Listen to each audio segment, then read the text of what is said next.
जय श्री कृष्ण चैतन्य प्रभु नित्यानंद श्री अद्वैत गदाधर श्रीवासादि गौर भक्त वृंद हरे Krishna Krishna Krishna Hare Hare Hare Ram Ram Ram Hare Hare.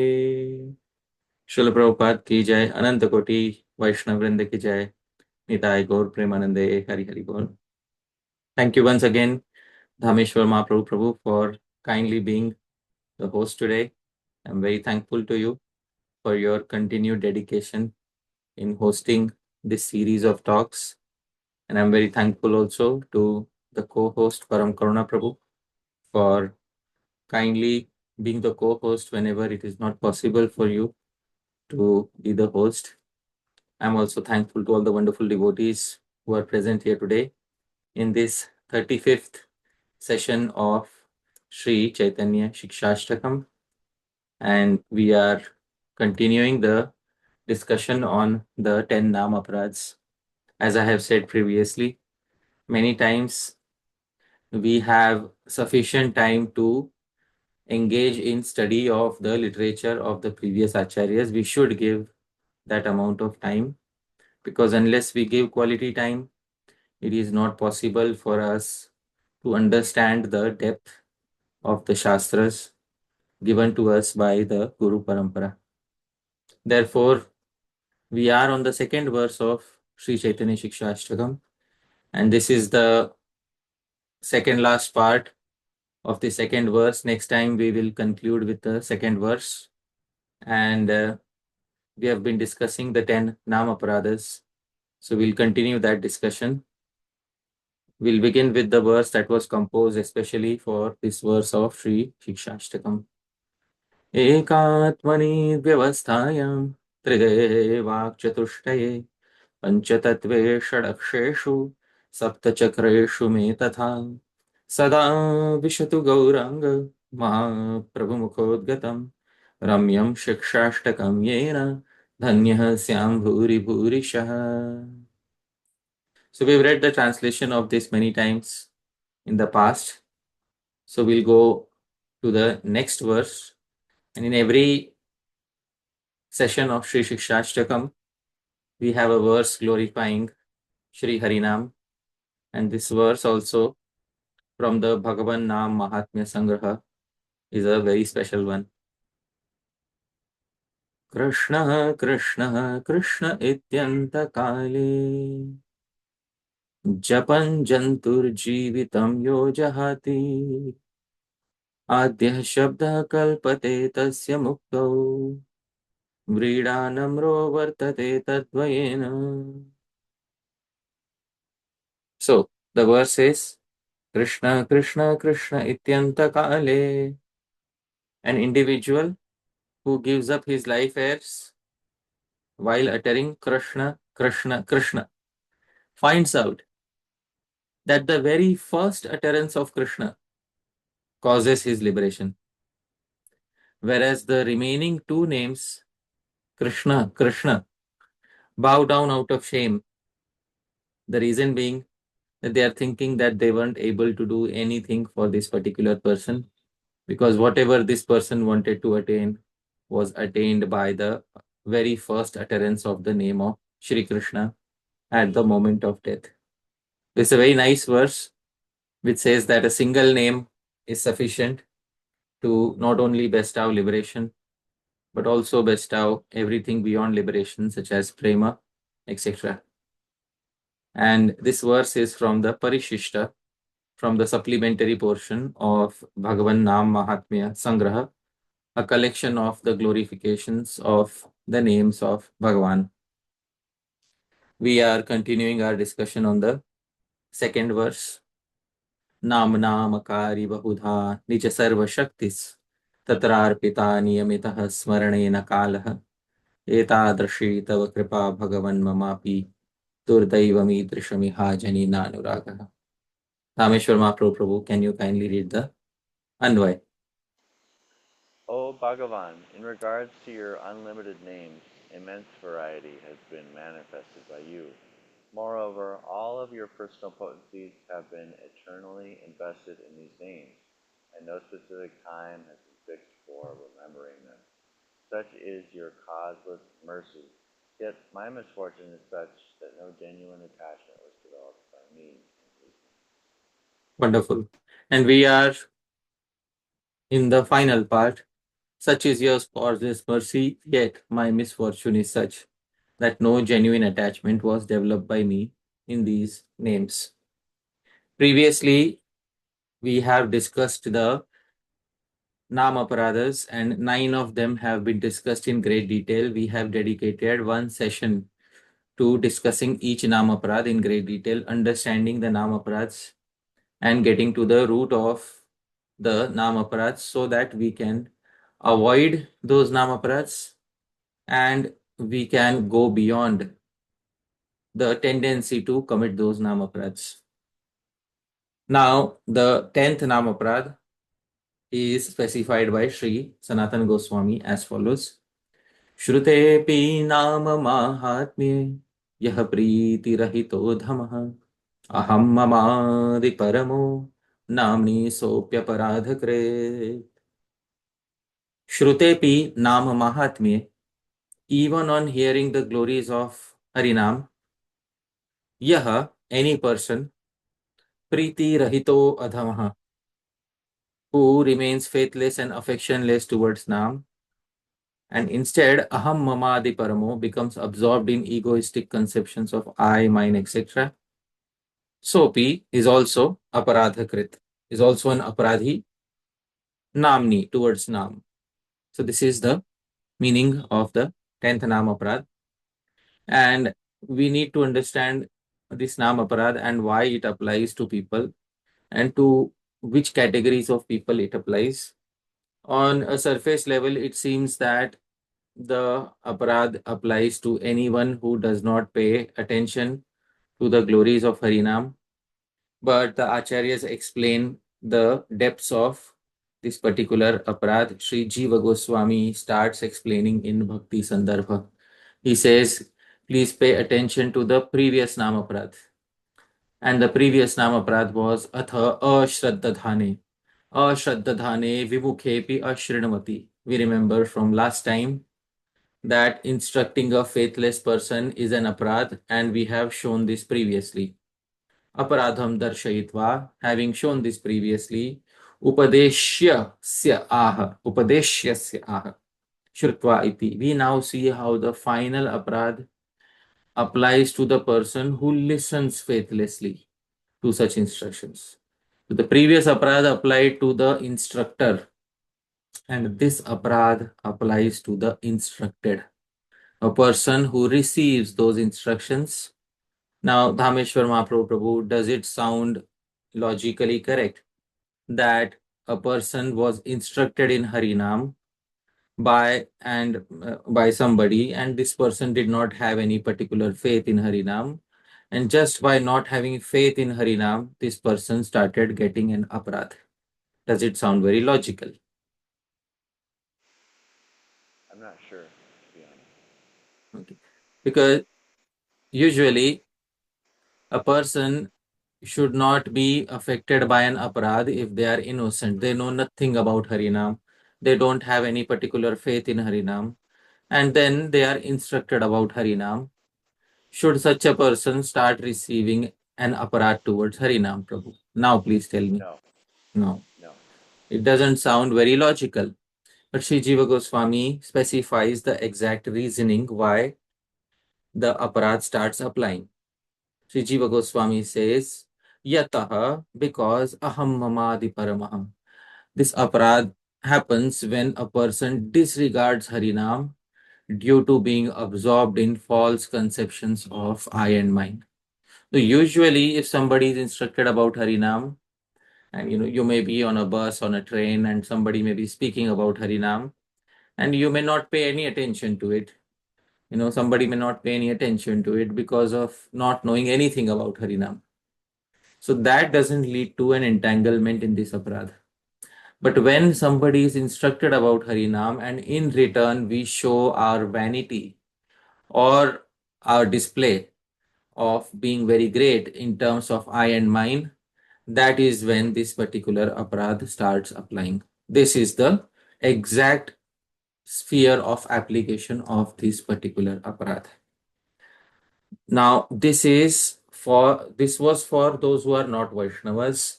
Also for Vaishnavas, how does this aparadha applies? Sri Sanatana Goswami specifies in his commentary to Hari Bhakti Vilas. Now, this is for those who have already become Vaishnavas.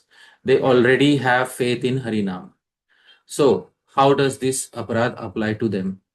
So, Sri Sanatana Goswami says, Namni eva vishaye yo aham mamādi paramaha. A person who has egoistic concepts, not in relation to himself or herself, but in relation to Harinam, is also an aparadhi. How does such a person think? Aham bahutara nama kirtaka itastato nam kirtanam cha mat par pravartitam eva. I am a great individual performing kirtan. Here and there, the kirtan of Nam is being propagated exclusively by me. Maya samo nama kirtana paronyah kaha. Who else is there equal to me in dedication to kirtan? And Madiya Jihvadhinam eva nama ityadikam eva paramam pradhan. So the names of Bhagavan are certainly under the control of my tongue. Basically, a person who is spreading the glories of Harinam or who is performing the seva of Kirtan and becomes overly intoxicated in pride due to various reasons. Dear devotees, such a person also has aham mamadi, has false conceptions of I and mine, not in relation to their own self, but in relation to their prachar of Harinam. Such a person also becomes aparadhakrit. A person becomes an aparadhi when they are a devotee and they have these false conceptions. Sri Jiva Goswami specifies a verse from the Hari Bhakti Vilas which says what happens when a Vaishnava becomes entangled in these false conceptions of being a great pracharaka or a great preacher of Harinam.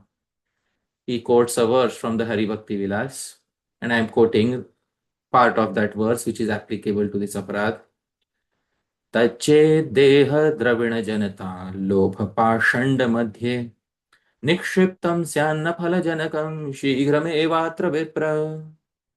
Tachet, if that Harinam is utilized for deha, for the godliest purpose of bodily maintenance, dravina, earning wealth, janata, followers, etc., pashanda madhye, for this godless purpose, na phala janakam shigrameva, then it does not give its desired result, that is prema, very quickly. A devotee will have to wait for a long time because of being involved in this particular aparadh.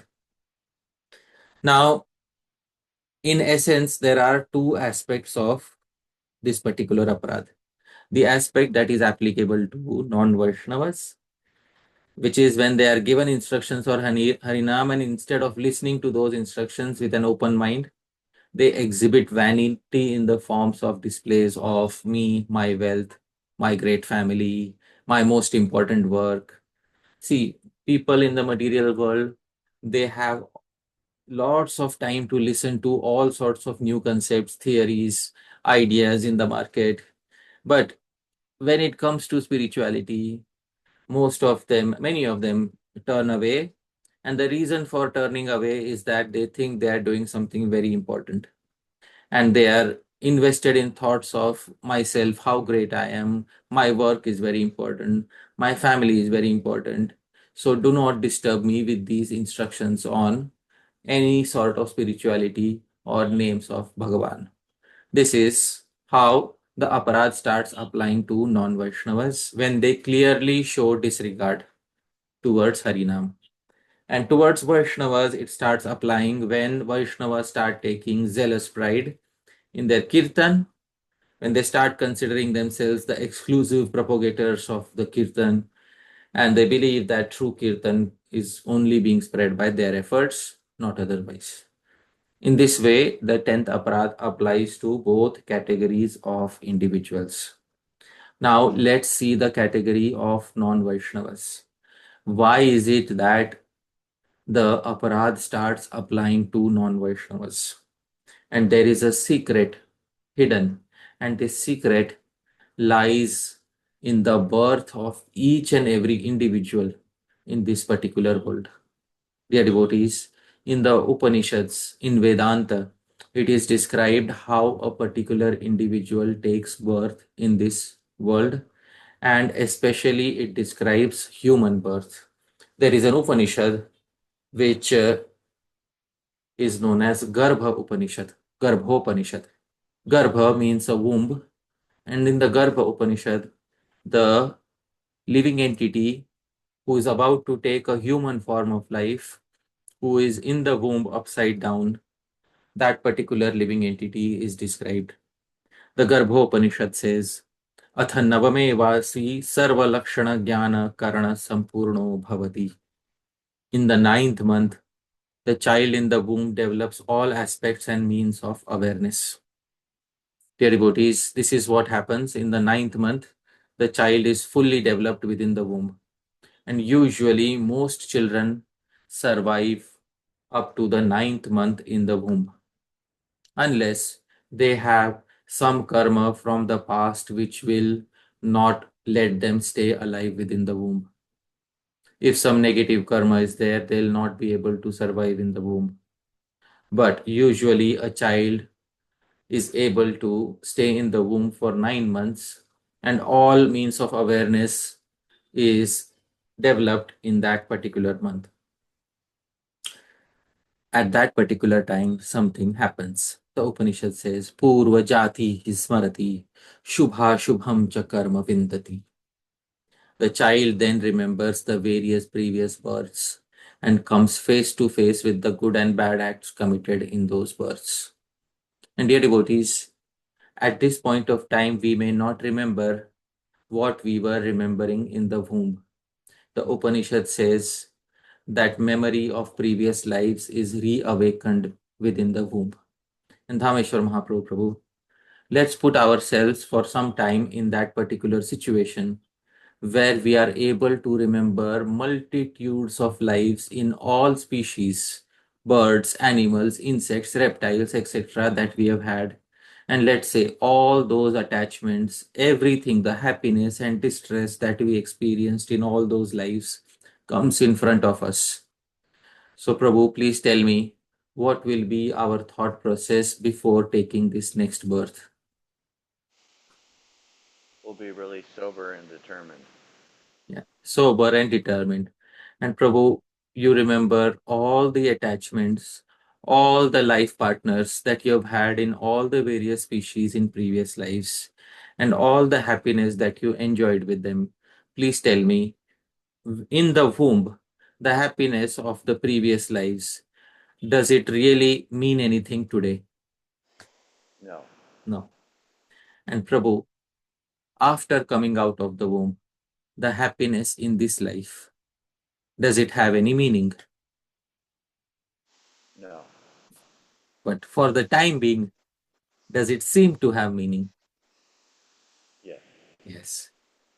So all the infinite lives that we spent previously, many of those lives, not all of those lives, many of those lives are remembered by the child in the womb, along with the good and bad acts. In which lifetime I killed somebody, in which lifetime I deserted someone, in which lifetime I cheated someone of money. All those things are remembered, and this is a good time for the child to reflect upon all of those. And the first thought of the child when all of this happens is as follows. The Garbhopanishad describes, Purvayoni sahasrani drishtva chaiva tato maya ahara vividha bhukta pita nana vidhastana. The child begins to think, Purvayoni sahasrani, I have seen thousands of previous births. Tato maya ahara vividha bhukta, I have eaten various types of foods. As an insect, I ate one type of food. As a reptile, I ate another type of food. I am seeing all those types of foods that I have eaten. And pita nana vidhastana. And when I took birth as a mammal, I have seen myself drinking milk from the breasts of various mothers. Then I also see jatas chaiva, mritas chaiva, janma chaiva, punah punah. Aho dukho dadhau magna na pashyami pratikriyam. I took birth, then died, then took birth again and again. Aho, alas, I do not see any respite from this ocean of suffering that I am immersed in. And now, dear devotees, the next birth is confirmed. It is confirmed that we are going to take another birth, and the child within the womb knows. But the child within the womb also has a fear. And the fear is, what if I die in the process of taking birth? Dear devotees, this fear is also there within the child who is yet to take birth. If I die before taking birth, then all of this suffering that I am experiencing in the womb will be useless. The child then thinks, Yanmaya parijanasyarthe kritam karma shubha ekaki tena dahyami gataste phalabhogina. I alone am burning in the fire of the good and bad deeds that I have committed for my family members in the past. Those family members are long gone. And today, there is nothing remaining for me. In this way, there is immense amount of shoka, lamentation for the living entity in the womb. Then the living entity decides, Yadi yonyam pramunchami, if I manage to leave this womb alive, if I happen to take birth without dying in the process, Sankyam Yogam Samashraye, I'll take shelter of the paths of Sankhya or Ashtanga Yoga. I'll take shelter of one of these paths. Ashubha Kshaya Kartaram Phalamukti Pradayakam, because these paths diminish all misfortune and bestow liberation. So the living entity desperately wants to try out a path to get rid of the cycle of birth and death. And the first thing which the living entity thinks is, I'll take shelter of either the path of Sankhya or Ashtanga Yoga. Then the living entity thinks, Yadi yonyam pramunchami tam prapadye maheshwaram ashubha kshaya kartaram phalamukti pradayakam. If I manage to leave this womb alive, I'll surrender to Bhagavan Maheshwar, Shiva, who diminishes all misfortune and bestows liberation. Yadi yonyam pramunchami tam prapadye bhagavantam narayanam devam. Else I'll surrender to the Supreme Lord Narayan, who diminishes all misfortune and bestows liberation. And yadi yonyam pramunchami dhyaye brahma sanatanam. Else I shall simply meditate on the impersonal Brahman. In this way, dear devotees, the living entity who is remembering previous lives is thinking of the paths that it can take in this particular life. And when the living entity is about to take birth, the Upanishad describes, Atha jantuhu yoni dvari samprapto yantrena pidyamano. At the time of birth, the child becomes situated near the extremely narrow birth canal of the mother. Yantrena pidyamano. There, the child becomes severely constricted and takes birth after great suffering. Mahta dukkhena jatamatras. And what happens? Vaishnavena Vayuna samsprishyate. Then the newborn is touched by the winds of Vishnu's Maya. And after this pain of taking birth, and after Maya overtakes the living entity, na smarati janma maranam na cha shubha shubham. The living entity is neither able to remember past births and deaths, nor the good deeds of all those births. So in this way, dear devotees, the living entity takes birth in great distress, and it is at the time of birth that the living entity forgets previous lives. It is not at the time of previous death that the living entity forgets previous lives. It is at the time of birth that the living entity forgets previous lives and previous experiences. In this way, dear devotees, the living entity has taken a vow already. And Dhāmeśvara Mahāprabhu, Please tell me, should the living entity live up to its particular vow that it has taken in the womb? Yes. Of course, it should live up to the vow. And when an opportunity is presented to the living entity in the form of Harinam, and the living entity does not respect that opportunity of taking to Harinam, is the living entity living up to its own promise, or is the living entity going against its own promise? Going against its own promise. Yes, that is the reason why, because after millions of births, finally they may be in a position to receive instructions on Harinam or receive instructions on attainment of Bhagavan, and to disregard those instructions by giving value to I and mine, and that I and mine which pertains only to that particular life. It does not have any eternal value. As I asked you, Dhāmeśvara Mahāprabhu, what is the value of the enjoyment that you had in previous lives? Please tell me, what is the value of that enjoyment today? There is none. None. What is the value of the enjoyment that you had in childhood? It's all gone now. It's all gone. And what is the value of the enjoyment today? It's quickly fleeting and passing by. But is it important? It seems important, but It no. seems important. Of course, it seems important. So that is the nature of the living entity, that enjoyment of the present tense seems to be very important, whereas all the past enjoyment in all the species, including species of devatas, gods, all of that enjoyment has zero value for us today. All the attachments that we had for all the life partners that we experienced in all the previous births has zero value for us today. And we came to terms with many previous births in the womb. But as soon as we took birth, those experiences were forgotten, and I and mine became very important. And therefore, Bhagavan Rishabdev says this indicates the defeat of the human form of life. A wonderful instruction from Bhagavan Rishabdev.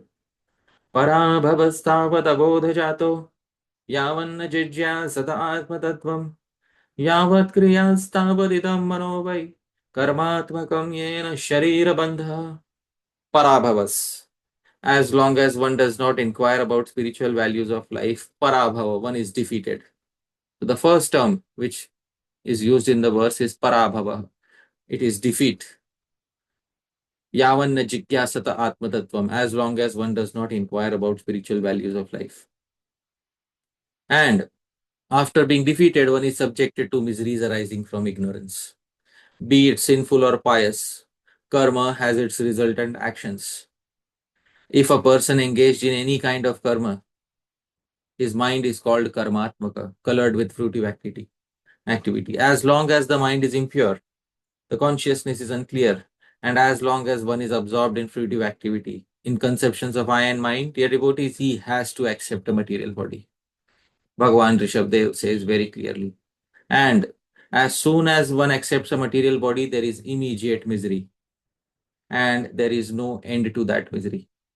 And in the previous session, I think I had cited from Shri Vyasadev's commentary to Yoga Sutra, where there is a conversation between two sages, Jaigi Shavya and Avatya. And Jaigi Shavya is able to recollect all his previous births from the past 10 lifetimes of Brahma. And Avatya asks him to compare the happiness and suffering that he experienced in all those lives as insects, animals, reptiles, humans, gods, Gandharvas, etc. And Jaigi Shavya is asked a question: what was greater, happiness or suffering? And the answer that Jaigi Shavya Muni gave is Dukkhameva Sarvam Pratyavaimi. I see all of that as suffering. I did not see any happiness in any previous lives. I do not see any of it as happiness today. I see all of it as suffering, including the so called happiness that I experienced. All of that was suffering. And Patanjali Muni explains in Yoga Sutras how current happiness is also nothing but covered suffering, samskar dukkha. And that was explained in the previous session very nicely from Yoga Sutra. Dear devotees, one has to accept a material body, and defeat is certain if one does not pay attention to opportunities for self realization. And such an opportunity knocks on the door of a non devotee when Harinam is presented to them, when instructions regarding Harinam are presented to them. And a person who neglects those instructions, and what to speak of neglecting, aham mamāpi paramaha, one becomes so absorbed in conceptions of I and mine that one disregards them and instead insults the person who is giving instructions on Harinam. Sopi aparadhakrit, such a person becomes involved in the 10th Nam Aparadh, and the result of such a Nam Aparadh is perpetual continued suffering in the material world for such an individual. There is nothing to gain, dear devotees, in this world except for prolonged suffering, because we value this current life very much, but we have forgotten all the infinite births that we have had in the past. We do not attach any value to any of those births. And dear devotees, even in this life, suffering is seen clearly, and suffering is also seen. If you want to see the sources of happiness and suffering in this life, one of the good ways of seeing sources of happiness and suffering is to consult Jyotish, Vedic astrology. It will show you what is your exact nature and what is the reason behind us developing a particular nature. What are previous life connections? Why are we suffering in particular ways in this life? What did we do in previous lives that led to a specific nature in this life? What is our bodily composition? Kapha, Vata, or Pitta? Accordingly, what diseases will we develop? Will we develop skin diseases, or diseases of bodily pain, or diseases of cough and cold, etc.? All of this can be shown in Phala Jyotish, in astrology, which shows the results of the actions committed in previous human births. Dear devotees, therefore, do not pay attention to instructions on Harinam is a potential source of the 10th Namaprad, especially if a person is absorbed in conceptions of I and mine. Now, this is for the non-Vaishnavas. Now, Sri Jiva Goswami and Sri Sanatana Goswami have specified that the aparad also applies to Vaishnavas, and especially Vaishnavas who become overly proud of their seva of Kirtan and Prachar, overtly zealous of their seva of Kirtan and Prachar. And there are many reasons of becoming proud, many reasons of thinking in terms of I and mine. My guru is the best. My group is the best. My sampradaya is the best. My branch of the sampradaya is the best. All these conceptions of vanity result in I and mine in relationship with Harinam. In the Kashmiri poet Kshemendra's literature, it has been specified in the literature named Darpadalanam. What are the sources of pride that many spiritualists have? He composes a single verse to list the main sources of pride. He says, Kulam vittam shrutam rupam shauryam tanam tapastatha pradhanyena manushyanam saptaite madahetavaha. Kulam, a great lineage. Vittam, wealth. Shrutam, learning. Rupam, good appearance. Shauryam, power, especially political power. Dhanam, charity. Tapastatha, and penance. Renunciation, basically, austerity. Saptaite madahetava. These seven are usually the cause of intoxicating pride for Manushana, for all human beings. Dear devotees, any of these seven can cause one to become proud of one's seva of prachar, preaching, the seva of kirtan, the seva of speaking, katha. Any of these factors can result in aham mamāpi paramo. I am great. My guru is great. My group is great. My branch of the Sampradaya is great. My Sampradaya is great. Dear devotees, when this happens, aham mamādi paramaha, one develops a separatist vision. And as soon as one develops a separatist vision, one starts feeling negativity towards those who do not belong to one circle of greatness. And that leads to the 10th Namaprad. Dear devotees, first is Kulam, the arrogance of lineage. And I have seen this so many times that there are individuals who are hell-bent upon telling other people that your lineage or your branch of the Sampradaya or your Guru Parampara is non-bona fide. Dhāmeśvara Mahāprabhu Prabhu, you might have read quite a few literature of the six Goswamis. To any of the six Goswamis in any place, in any of their literature, or anywhere in Chaitanya Charitamritam, or anywhere in Srimad Bhagavatam, or anywhere in Bhagavad Gita, have you heard the argument that this particular person is not bona fide because his lineage or some one of the guru in his particular lineage, we think that they are not bona fide? Have you heard any such argument in any such literature? No. So there is, in the literature of the six Goswamis, such an argument is not to be found. Yes, Srila Baldev Vidyabhushan says, Sampradaya vihinaye mantraste nishphalamataha. Mantras without a sampradaya are considered to be fruitless.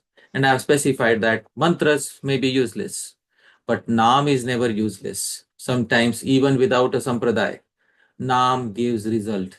And I have cited many examples of that previously, such as Chandidas, Vidyapati, Sri Bilvamangal Thakur, etc., who may not have aligned themselves to any of the four sampradayas, but still because of the power of Bhagavan's Naam, Bhagavan's Bhajan, they attained Bhagavan and Prema.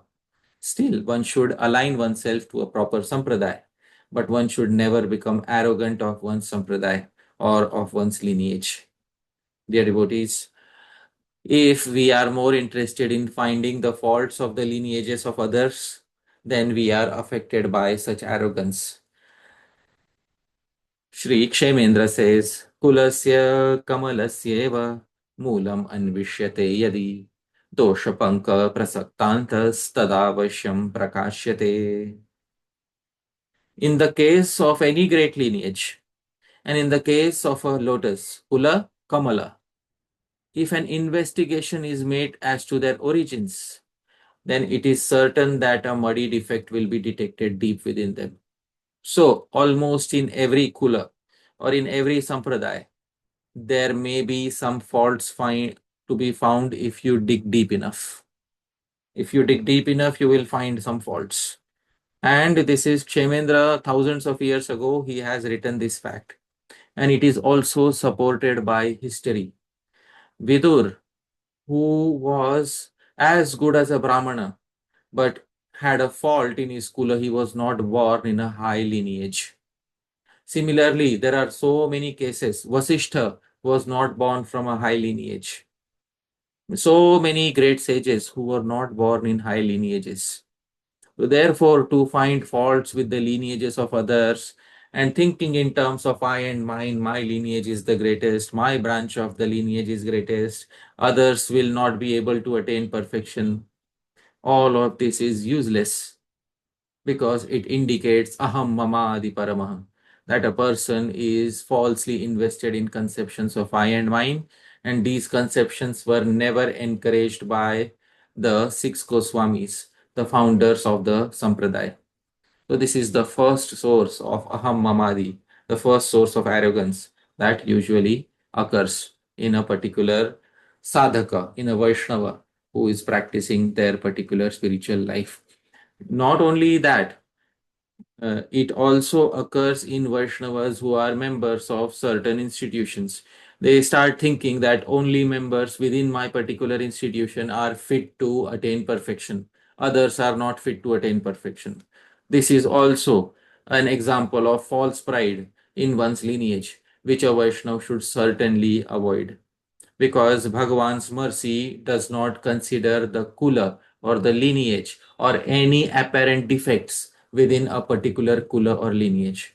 Dāmeśvara Mahāprabhu, in the Bhagavad Gita, Bhagavan has said, Tesham nityabhiyuktanam yogakshemam vahamyaham. You might have heard the phrase yogakshemam vahamyaham. And Yes. do you know what is the meaning of yogakshemam vahamyaham? Means I will sustain them. I'll give them what they lack, and I'll sustain what they have. Yeah. So if a particular living entity lacks, or maybe the sampradaya that they are in is lacking one or two factors, can Bhagwan not provide those missing factors or provide the whatever is missing and allow the living entity to experience perfection? Yes. Definitely. Even if the Guru is not present, or if the Guru's blessings are not present in extreme cases, it is seen in the ninth canto, in the history of Prishadra, a disciple who accidentally killed a cow and got cursed by Vasishtha Muni. Even when the Guru's blessings were absent because of practice of dedicated bhakti yoga, the disciple was able to undo the curse of the Guru and attain perfection. Dear devotees, when the Guru himself is not present, in extreme cases, Bhagavan can make up for the Guru's absence. What to speak of minor defects in lineage? Therefore, one should not exhibit pride in or arrogance, aham mamādi paramo, in terms of lineage. This leads to aparadh, and this leads to thinking that only my lineage is the sole and exclusive propagator of pure Harinam, which is a false conception that many individuals carry on this particular path. So this is the first arrogance. The second arrogance is the arrogance of wealth. Shri is known as wealth, and it is the biggest intoxication in this entire world. People who carry arrogance of wealth. I have so much wealth, therefore I can easily, organize many harikathas. I can organize many kirtans. Who is such a big, wealthy person as me? I should be respected everywhere.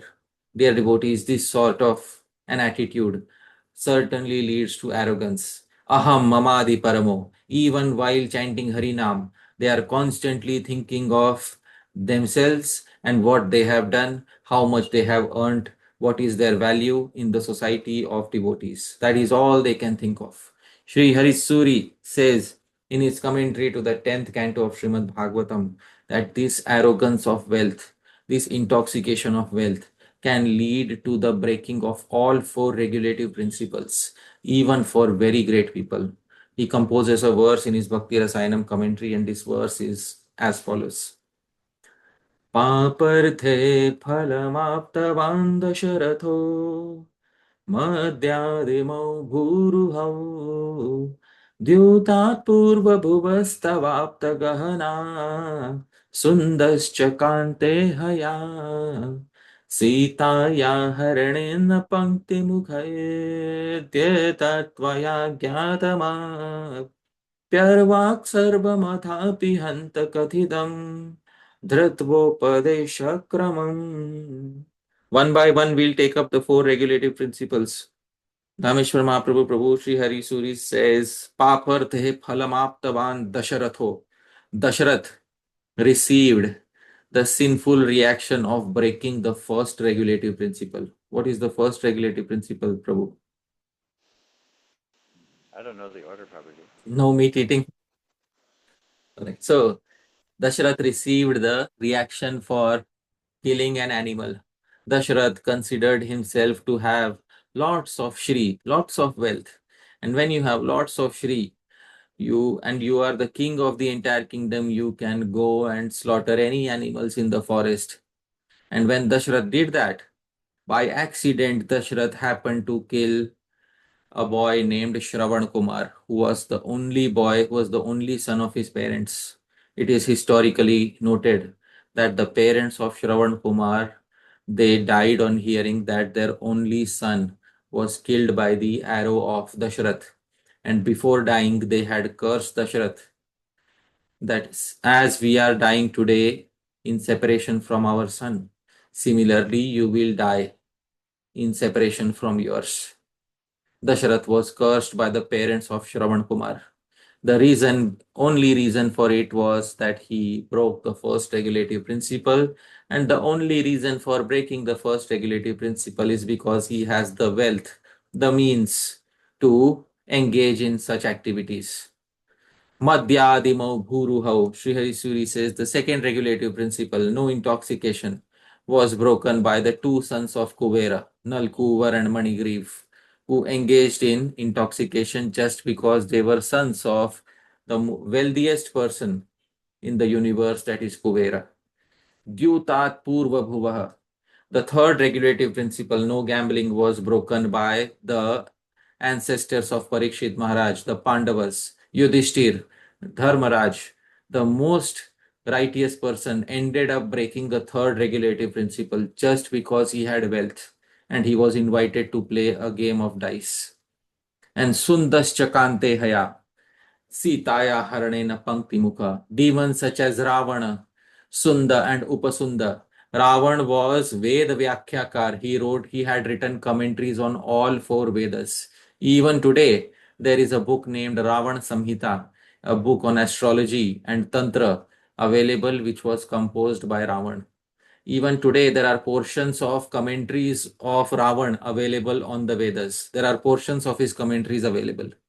So, such a person, learned person, ended up breaking the fourth regulative principle because he had Shri Mada, intoxication of wealth. And besides that, there is Sunda and Upasunda, two demons whose story I'll specify shortly. But etat tvaya gyatam arvak sarvamathapi hanta katitam dritvopadesha kramam. So, Sri Shukadev Goswami was instructing Parikshit Maharaj in the 10th canto. The greatest intoxication is the intoxication of wealth. So, all of these breaking of regulative principles can take place because of Shri Mada, Aham Mamadi Paramo. A person starts thinking in terms of I and mine when he has all these intoxications. Sri Hari Suri has quoted an episode of Sunda and Upasunda, two demons who had pleased Shri Brahma. Their pastime is described in the Mahabharata. They had pleased Shri Brahma and they got a benediction from him that they'll not be killed by anybody in the universe, they'll only be killed by each other. And after they got that benediction, they started killing many Brahmanas, they started killing many cows, etc. And when the Devatas were disturbed by this, they manifested an Apsara named Tilottama. That beautiful heavenly lady caused both of them to get intoxicated and fight with each other. And because of this, both of them killed each other in the process. This is the pastime described in Mahabharata. And all of these regulative principles were broken by the intoxication of wealth.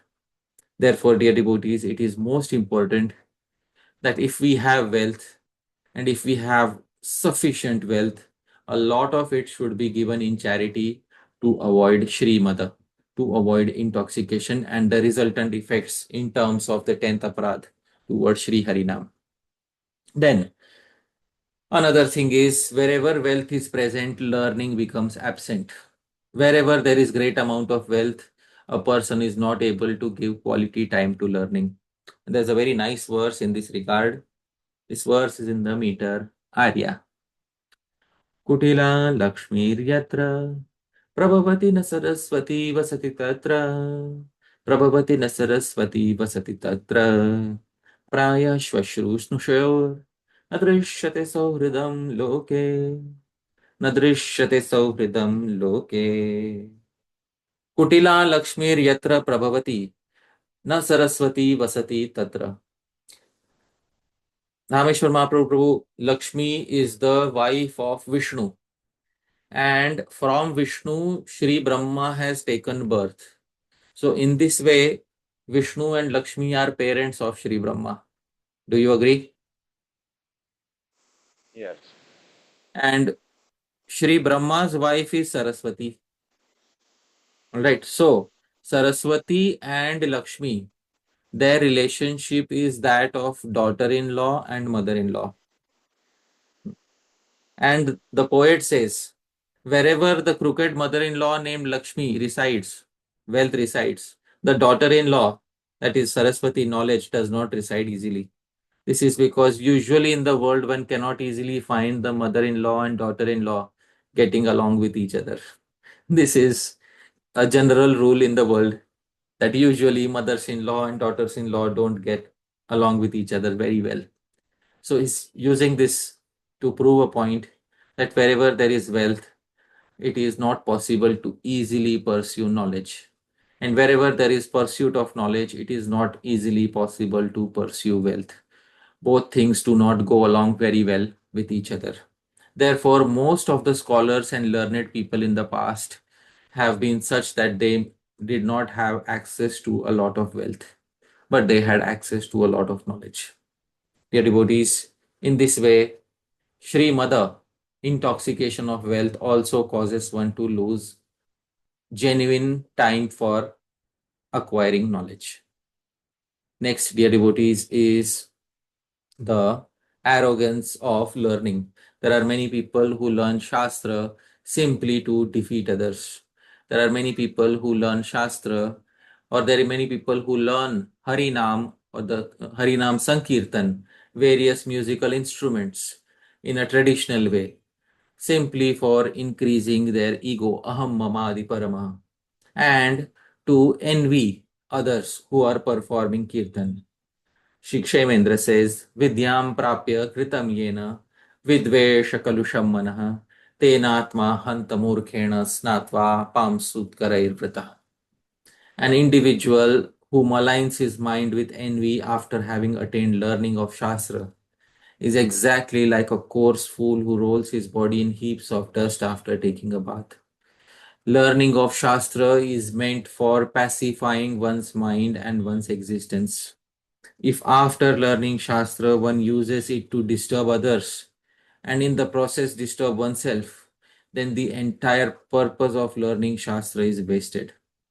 There are many people who learn Shastra very nicely so that they can perform Kirtan very well.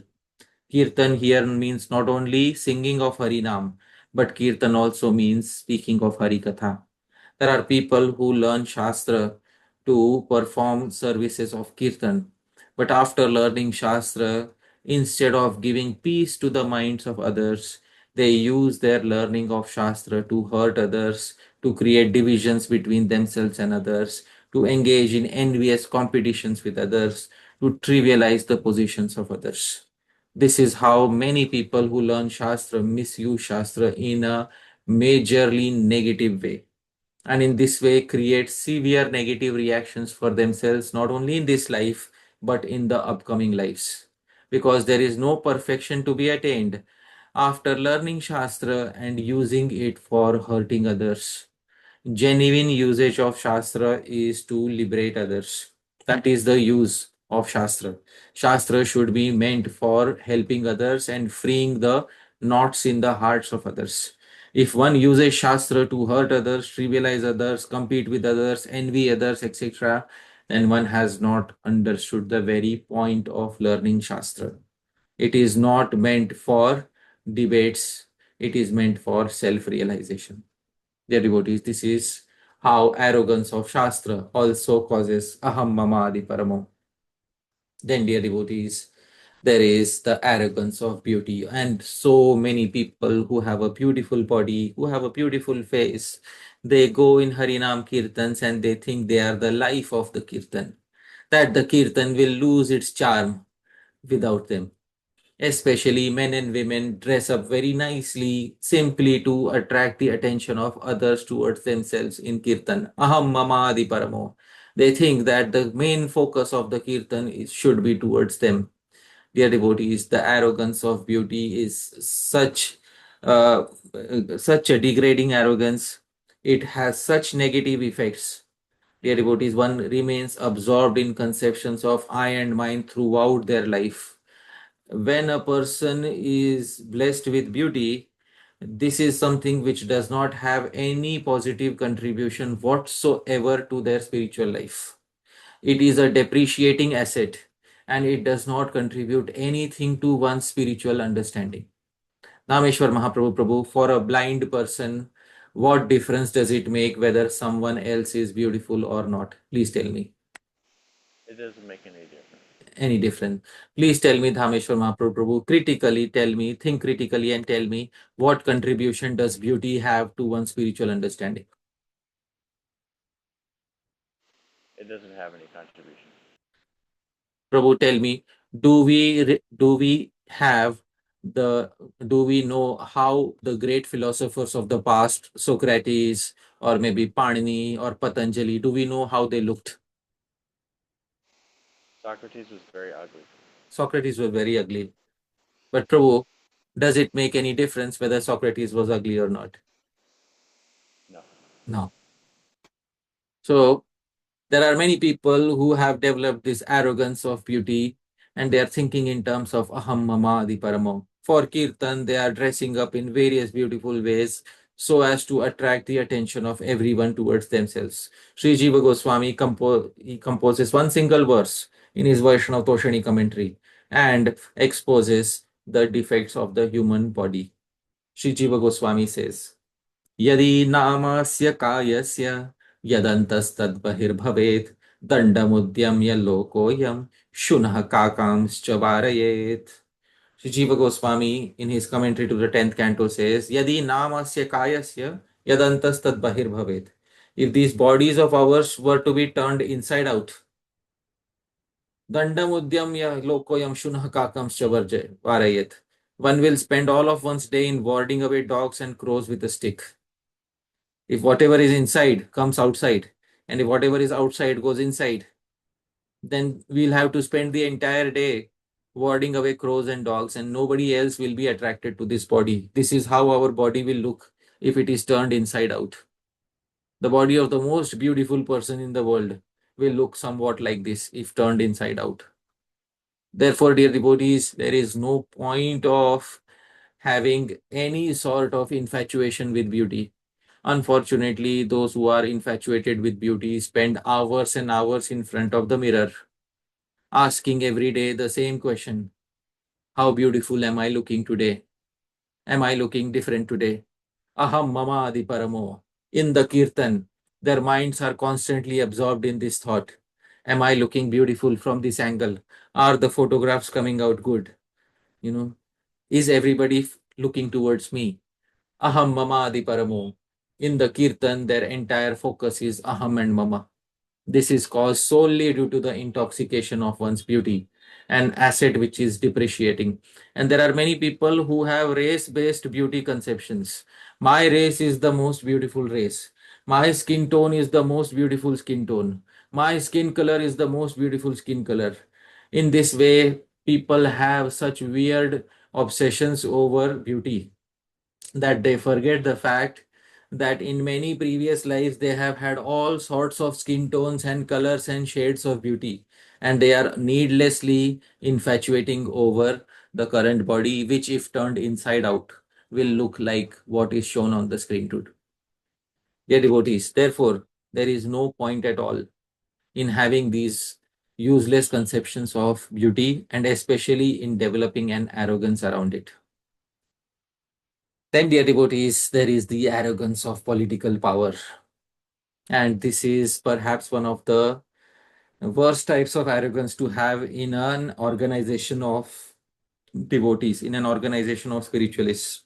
Because Kshemendra says, etādṛśī param shauryam yat para prana rakshanam nahi prana hara shura shura prana pradorthinam. The real usage of power is to engage it in the protection of the lives of others. Actually, if we have political power in an institution, in a society of devotees, the real usage of political power in the society of devotees is to help those who are powerless, those who are needy. That is the real use of political power, especially in the society of devotees. Unfortunately, it is sometimes seen that people who have political power, especially in big institutions, use their political power against those who are weak.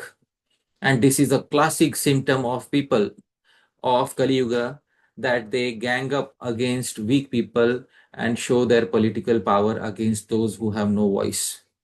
Dear devotees, aham mamāpi paramo. They are absorbed in these false conceptions of I and mine, that today I have power, so I can use it against those who do not have power.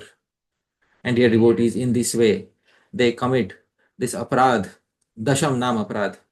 And not only that, they also commit the first nam aparadh, satam ninda. Sometimes they critique other Vaishnavas based on the power that they have.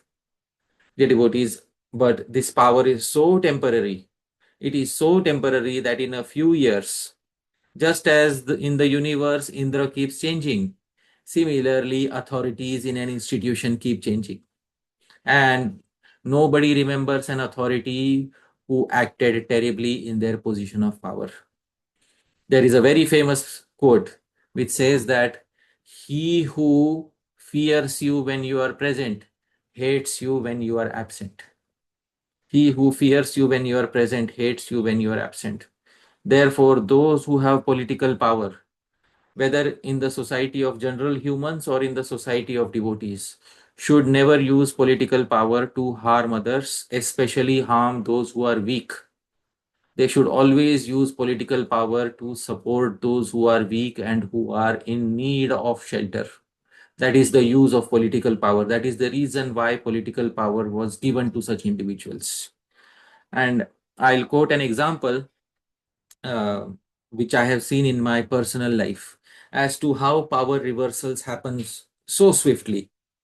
I remember at one point of time, I will not name any specific organization or temple, but I remember there was a religious institution in which there was one particular person who was very powerless. And because he was very powerless, but he was speaking the truth.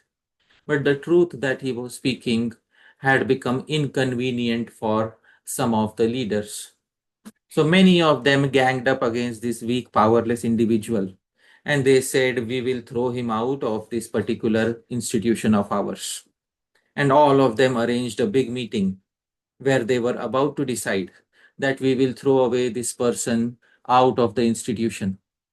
And this powerless person, Dhāmeśvara Mahāprabhu, this powerless person has nowhere to go. Now, usually, this powerless person will not be able to do anything. But this person approached another person who was a big donor to the institution. And the donor said, I'll come along with you in the meeting. And when the meeting happened, and they decided that we'll throw away this person from our particular institution. And at the end of the meeting, the donor said, well, you have decided to throw away this person from the institution. But if you throw him away, I will stop all of my donations to you. Immediately, all of them took back their decision. Immediately, all of them who were in power were taught a good lesson that these positions of power are very temporary. Dear devotees, aham mamādi paramo, we commit immense amount of violence towards others. When we are especially in positions of political power, there is a tendency to commit immense violence against others. Therefore, we should be very careful, especially if we hold such positions of power. Finally, dear devotees, the arrogance of charity. There are many people who give charity and they also become absorbed in conceptions of I and mine. Shikshamendra says, Loka prasiddhi siddhyayah prayachati gunastavai karoti vitta yashasho sa sada kraya vikraya. Person who gives charity for attaining popularity and praise in this world does not attain anything in the afterlife. He merely exchanges his wealth with worldly fame. There is no attainment in the afterlife. Therefore, dear devotees, those who are giving huge charities, also, it is recommended that they do not do so with a feeling of aham mamādi. Sri Krishna says in the 11th canto, do not use charity for worldly fame. Kritasya aparikirtanam. A devotee should never advertise his devotional activities, such as charity, for attaining any fame. Commentators on that verse cite a smriti, dharmaha ksharati kirtanat. Religious merit is washed away by advertising it for fame. So any religious merit that we attain by charity, etc. And if we blow a big trumpet telling everybody what we have done, the only gain is the gain in this world, that we gain popularity. Everything else is lost. Dear devotees, this is what aham mamāpi paramaha. It causes us to lose all our spiritual attainments. And finally, tapaha. Dear devotees, there are many who have arrogance over their renunciation or austerity. And Shri Krishna has specifically said in the 11th canto of the Bhagavatam that one will not be able to attain me by renunciation and austerity alone. One needs bhakti. And here is the direct utterance of Shri Krishna. न साधयति माम योगो न सांख्यम धर्म उद्धव न स्वाध्यायस्तपस्त्यागो यथा भक्तिर्ममोर्जिता. My dear Uddhav, the unalloyed devotional service rendered to be my devotees brings me under their control. Na sadhayati mam yogo. I cannot be controlled by those engaged in mystic yoga. Na sankyam or Sankhya philosophy. Dharma, pious work. Na swadhyayas or Vedic study. Tapas, tyago. I cannot be attained by displays of austerity and renunciation. Even austerity and renunciation are not the means for attaining Bhagavan. Yatha bhaktir mamorjita. But unalloyed bhakti, powerful bhakti, is the means for attaining Bhagavan. Austerity and renunciation are side effects of such bhakti, and there is nothing to be gained by false displays of austerity and renunciation. In conclusion, dear devotees, there are many ways in which Vaishnavas can become engrossed in conceptions of I and mine and can start projecting these conceptions of I and mine on their prachar, on their kirtan, on their seva of katha. And I have listed some of the prominent ways in which this happens. Sri Rupa Goswami says, and this is the concluding verse, that all of this display of I and mine, this pomp and show of wealth, followers, etc., harms bhakti and cannot be considered as limbs of bhakti. Sri Rupa Goswami says, Dhana Shishyadibhirtvareir ya bhakti rupapadyate viduratvad hanya tasyascha nangata. That which is proclaimed to be bhakti on the strength of wealth, disciples, followers, etc., can never actually be known as bhakti. This is because such a show of bhakti is actually far away from Uttama bhakti, and it in fact harms Uttama bhakti. Dear devotees, all these conceptions of aham and mama. Aham is who I am, and mama is what I have. These are the two things. Who I am is aham, and what I have is mama. And these two things can lead one to get absorbed in the 10th Nam Aprad, aham mamādi paramo. Sopi aparadikrit. Such a person is also an aparadi towards Bhagavan's Nam, because such a person is missing the most important point of uttering Bhagavan's Nam. And the most important point is that Bhagavan's Nam is not an instrument to propagate one's own glorification in the world.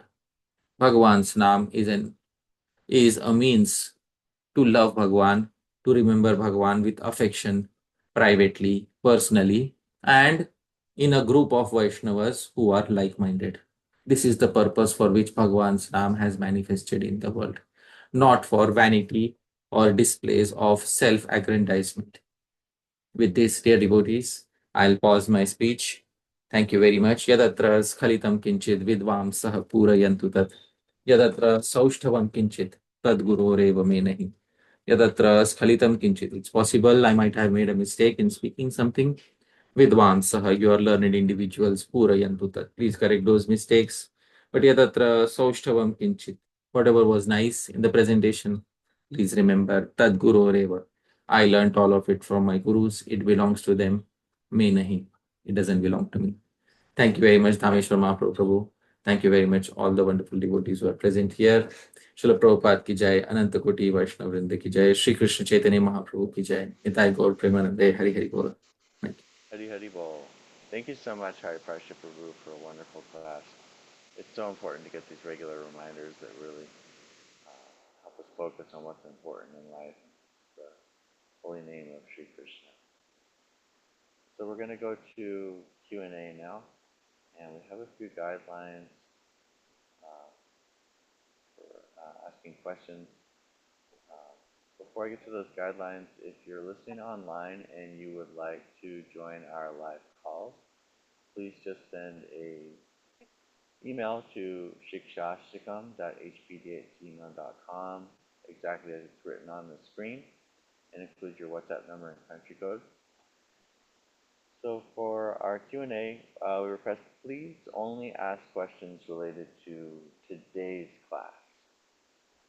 We want to make sure there's a chance for everyone to ask a question, so please just ask one question at a time, and then if you have additional questions, then you can get back in line and wait for another turn. If you have a question that would require a lot of research, it might be better for our WhatsApp group.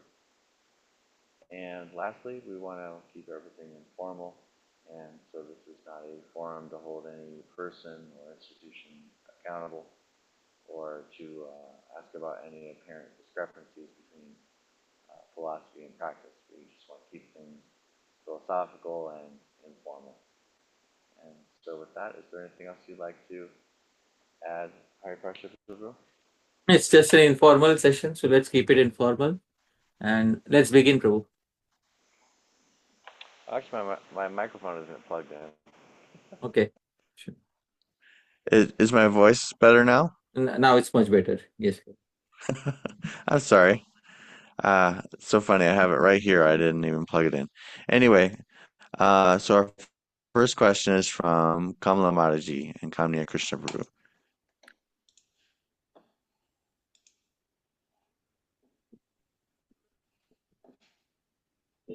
Hare Krishna, Babaji. Dandavad Pranam. My humble obeisances at your lotus feet, and Dandavad Pranam for Dhāmeśvara, Mahāprabhu, and all the Vaishnavas. Thank you so much, Babaji, for yet another wonderful class. And it is really good that we are relishing again the 10th of class.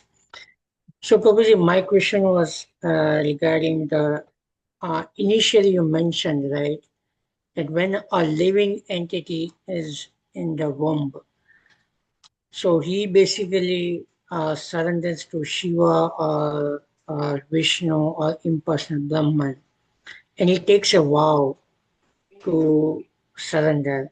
But I think in the same paragraph or something, transition, it was mentioned that he forgets everything as soon as he comes out. So how we reconcile this? Because he has taken the vow in the womb, but when he comes out, he has forgotten everything. Then how he will remember his vow? Right. Yeah. So he has taken a firm determination, a vow that if I manage to come out, I will definitely worship Bhagavan Vishnu or Bhagavan Shiva, or I'll engage in Sankhya or yoga, or I'll at least meditate on the impersonal Brahman. This vow they have taken strongly. Now, the samskaras or the impression of that vow are supposed to remain, because in every human birth they have been taking that vow before coming out. And even after coming out, when Maya overtakes them, because the main test of the living entity is in the fact that whether they are able to come to Bhagavan out of their own volition, not out of the fear of seeing many previous lives. If the living entity is able to come to Bhagavan out of their own volition, if the fear of many previous lives remains, people will surrender to Bhagavan simply out of fear. And that is what the living entity had done in the womb. It had surrendered to Bhagavan simply out of the fear of seeing all those previous lives and the negative karma. But Bhagavan, the desire of Bhagavan is to see the living entity surrender not out of fear but out of volition, out of prema. Is the living entity willing to do that? So in absence of the knowledge of previous lives, just on the basis of one's samskaras, will the living entity take to the path of Bhagavan. And if the living entity is not willing to take that, and on the other hand, if the living entity rejects the opportunity for Harinam, on the false conceptions of I and mine in this life, that will certainly lead to an aparadha. So the expectation of Bhagavan is that in every human birth you have taken a vow, and will the samskaras, repeated samskaras of the vows that you have taken in every womb, will those samskaras lead you to finally taking up to spiritual life? That is all that is being seen, nothing else.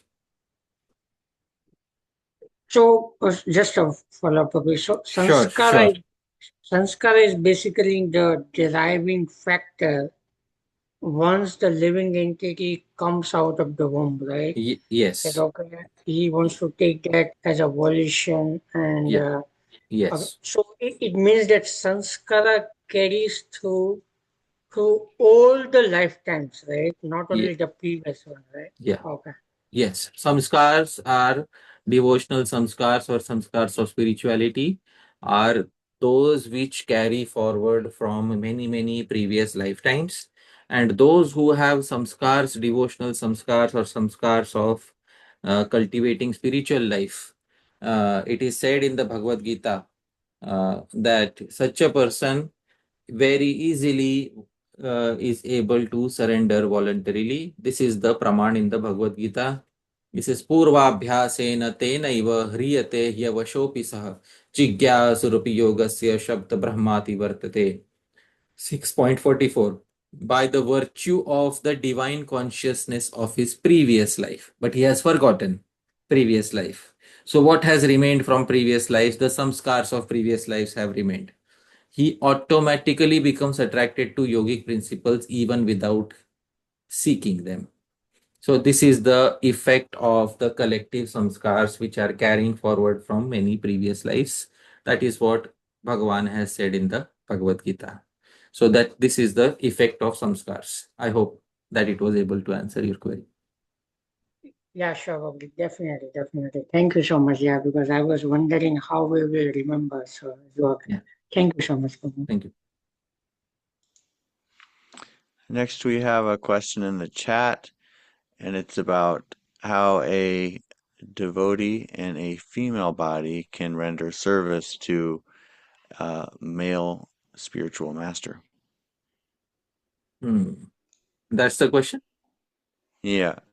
An aspiring devotee in the female sadhaka deha may have the great fortune to have had uttama adhikaris in her life, but sometimes she finds herself in worry about pranipat, praniprashna, and seva for these Mahabhagavatas, because they happen to have male-bodied sadhaka dehas, and she may come face to face with the bitter truth that due to some wickedness in her heart, she is always chasing material attention and adoration, even in the association of the purest of devotees. How can she purify this wickedness in her heart so that it never becomes a hindrance anymore in her taking the opportunity for her self-realization? The Bhagavad Gita, Bhagavan has specified what things are purifying to for everybody. And in the Gita, Bhagavan says very clearly, Yagya dana tapah karma na tyajyam karyam tat yagyo dhyanam tapaschaiva pavanani manishinam. In 18.5, Bhagavan says this thing, that acts of sacrifice, charity, and penance are not to be given up. They must be performed because they purify even the great souls. So for a devotee, yagya, sacrifice, means following the upadesh, following the instructions given by the Gurujanas, following the instructions of the previous acharyas. And charity basically is also dan. Dan means helping others with whatever resources one has. And penance. Penance is to follow the vows given in Shastra, such as Ekadashi, etc. So, even if the Guru is situated in a male body, the instructions can always be followed. And by following the instructions, by understanding the Shastra given by the previous acharyas, and by following in the footsteps of the previous acharyas, gradually all tendencies can be purified. It will be seen in one's very lifetime, in one's very experience, that all these tendencies will be purified. So that following the instructions of the Guru, even if the Guru is in a masculine body, what difference does it make? We follow the instructions of the Guru. That's all. And by following the instructions of the Guru and understanding Shastra, one becomes purified gradually. So that is the sum and substance of what I'd like to say. Thank you. Let's move ahead. Thank you. Next we have Vaibhavananda Prabhu.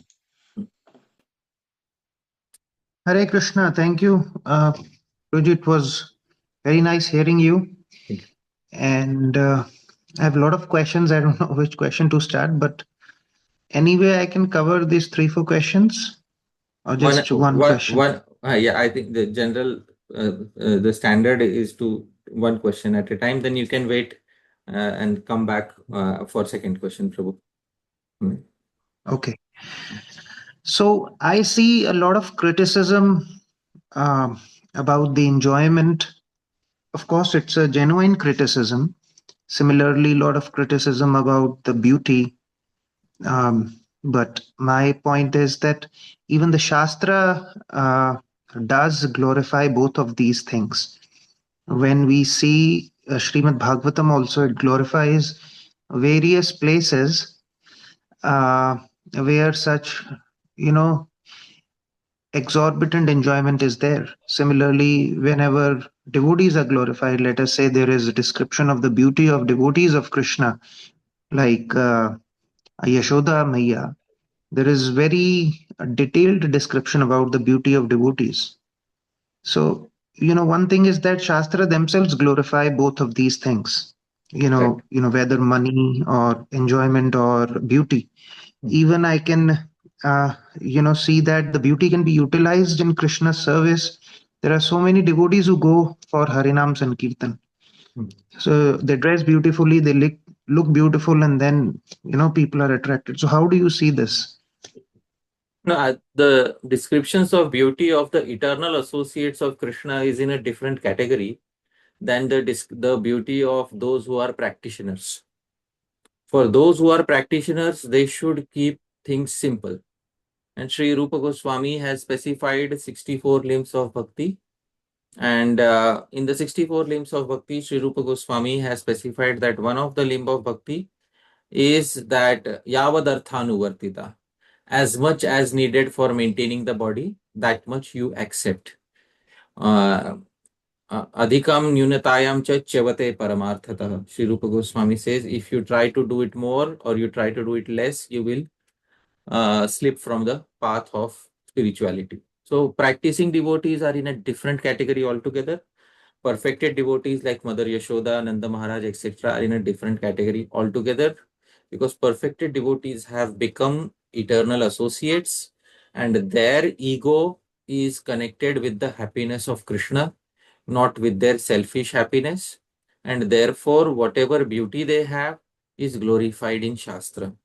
Whereas the egos of practitioners in the material world may still be connected to false ideas, and therefore it is important that uh, the practitioner should take care to have a simple life. And that is what is recommended for a yogi, for a sadhaka. That is the difference between a yogi and an ordinary person in the society outside. And of course, one size doesn't fit all. So somebody who may be very beautiful, somebody may not be so beautiful. The main thing is to not be so much self-obsessed and self-absorbed over it, and to not think in terms of I and mine, especially when engaging in the service of kirtan. A person may be employed or a person may be engaged in the seva of kirtan by dressing up very nicely. But if the effect of such dressing up nicely is that the person becomes more absorbed in their own self-conceptions of beauty, then that is definitely detrimental for their spiritual life. But if a person is very beautifully dressed in a kirtan and their complete focus is upon Bhagavan, then their beauty may not harm them. So it depends on the individual consciousness of a practitioner. Usually, beauty leads to self-obsession. It is seen in the world. Therefore, the sadhakas are warned from time to time by the previous acharyas. So I hope that answers your query to some degree of satisfaction. Yes. Another to continuation to I'm that, sorry, you know, Prabhuji. Is this a okay. quick clarifying question or a second question? Because we just do one question at a time. No, clarify, just to clarify. Yeah, sure. Please go ahead. Okay, so similarly, like enjoyment, we were asking, what is the use of any enjoyment in the previous life, or what we did today? But surely some kind of necessity, or one can say a minimal enjoyment has to be there in life. Otherwise, it is very difficult to continue in the material life. I mean, some kind of comfort has to be there. Minimum comfort or minimum standards of enjoyment have to be there for sustenance of the body. Nobody denies that. But the devotees, the mature devotees, understanding is to see that all forms of happiness in the world are actually sources of suffering. And Bhagavan has said this umpteen number of times in Shastra. I will quote uh, those particular instances where Bhagavan has said. The first instance is right in the Bhagavad Gita, where Bhagavan says, Ye hi samsparshaja bhoga tukha yonaya evate adyantavantaha kaunteya nateshu ramate buddha. Intelligent person does not take part in the sources of misery which are due to contact with the material senses. Such pleasures have a beginning and end, so the wise man does not delight in them. Śrī-Caitanya Mahāprabhu, Shri Krishna also in the 11th canto of the Bhagavatam tells Uddhav,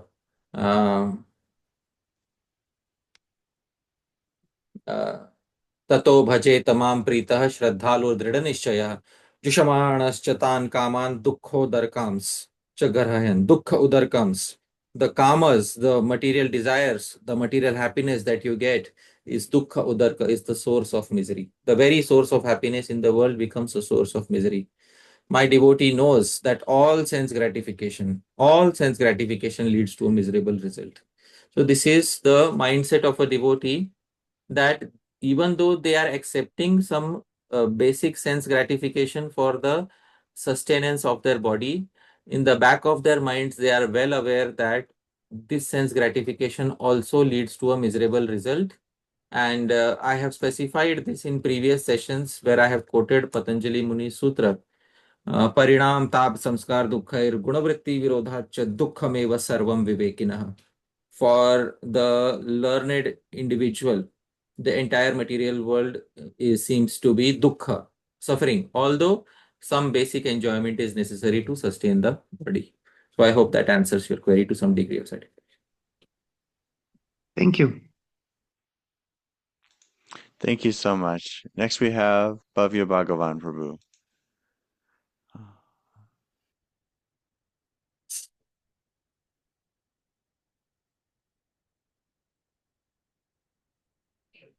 Prabhu, you're muted. Hare Krishna, can you hear me? Yeah. Yeah, thank you, Hari Prabhu, for this wonderful class, Prabhuji. So, Prabhuji, I have a question regarding the very first shloka in the glorification of holy name. So, Prabhuji, you mentioned that the first Krishna that gives liberation, and the Yeah. other two Krishna, they bow down in shame, Prabhuji. That is what you mentioned, right? So, I wanted to understand why do they bow down in shame? Is it because we do namaprat, so they are not able to give us prema? That's why they bow down in shame? Or we should be bowing down in shame, but can you please give the... The verse is a poetic expression which says that the first instance of the name itself is enough for giving all the desired results. The remaining two things, why are we here? The person has already attained everything. What will we do now? So that is what the verse is specifying. It's a poetic expression which says, of course, the remaining two names also further increase his prema. But it's a poetic expression which says that when everything is attained with the first name itself, the remaining two names feel awkward. What should we do more? He has already attained everything. So that's a poetic expression. So I hope it is clear. Sure. Thank you Yeah. so much, Ravi. Thank you. Thank you. Done. Thank you.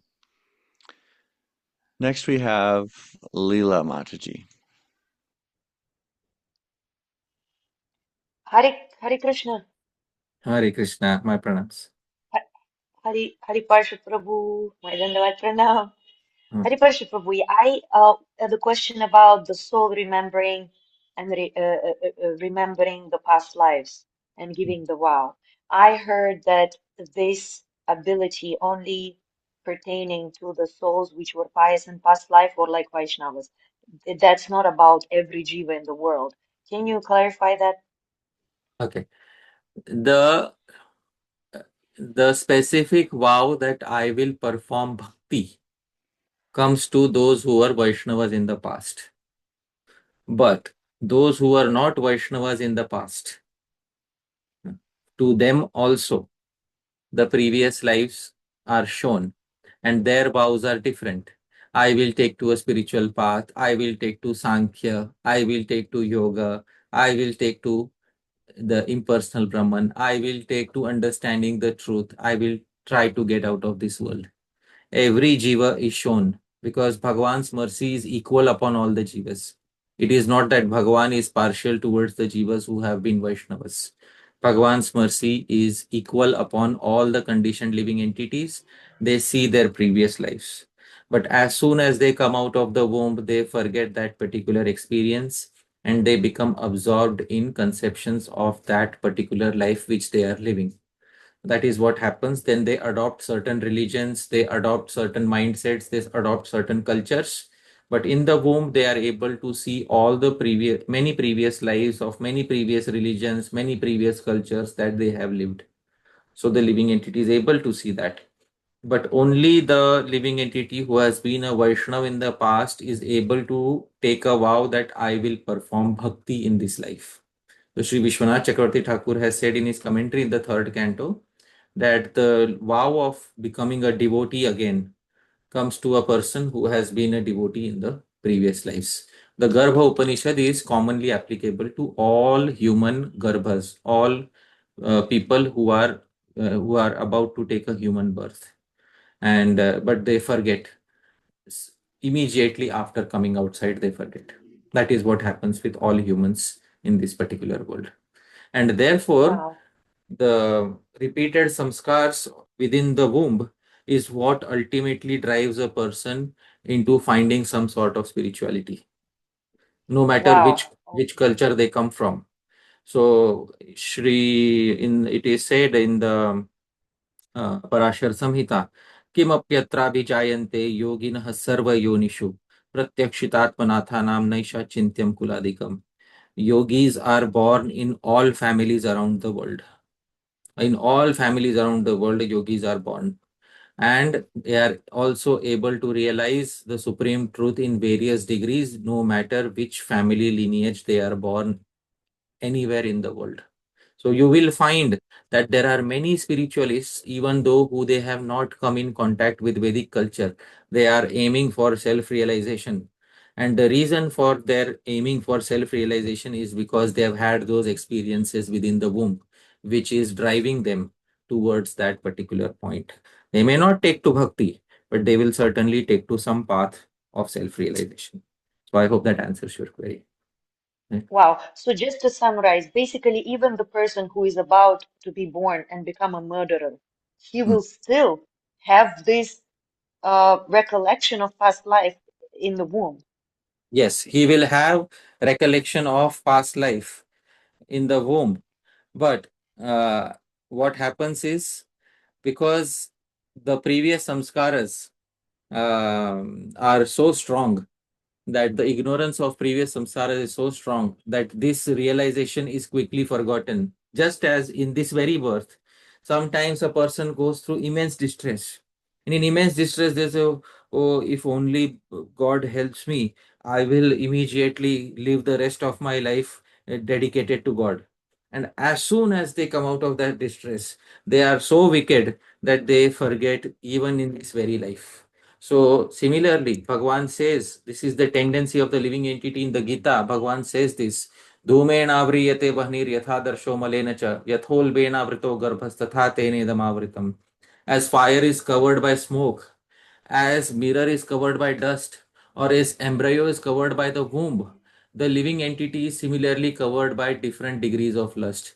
This is the lowest degree of covering. Fire covered by smoke is the lowest degree of covering. Mirror covered by dust is greater than that. And embryo covered by womb is the greatest degree of covering. These are just greatest degrees of being covered by the previous material modes. Similarly, the living entity is covered by different degrees of lust. So when they come outside, they conveniently forget because previous samskars are not helping them in this regard. So they don't become spiritual. And it shows in their astrological chart. Whatever previous karmas they have committed, it shows in the charts of many of the spiritualists that planets are aligned in such a way that the planets also help them become detached from the world. Or in certain cases, the planets are aligned in such a way that the planets make them a murderer. The planets help make them driven towards committing criminal acts, etc.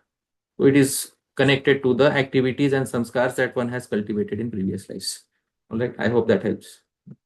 Yeah, Krishna is amazing. Wow, he's actually after each jiva. Yeah. Yes, thank you. Thank you. Hare Krishna. There's a question in the chat here. How can a conditioned soul identify who is doing aparad namakirtan for pleasing their ego and whatnot versus someone who is doing kirtan with genuine effort and sincerity to please Krishna? The externals may look the same, but the internals may be completely different. So how can one, from an outside perspective, make the discrimination between the above two?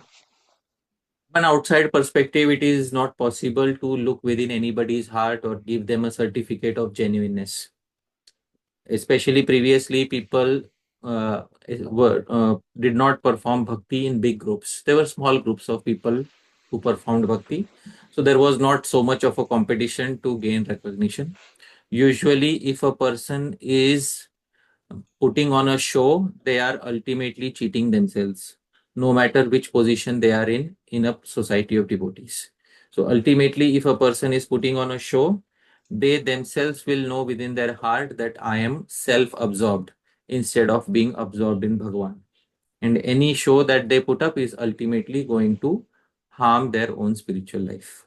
So there is no cheating anybody else on this path. Ultimately, one cheats oneself if one does not follow the instructions of Shastra. So that is the answer to the query. Next we have Ajay Krishna Prabhu.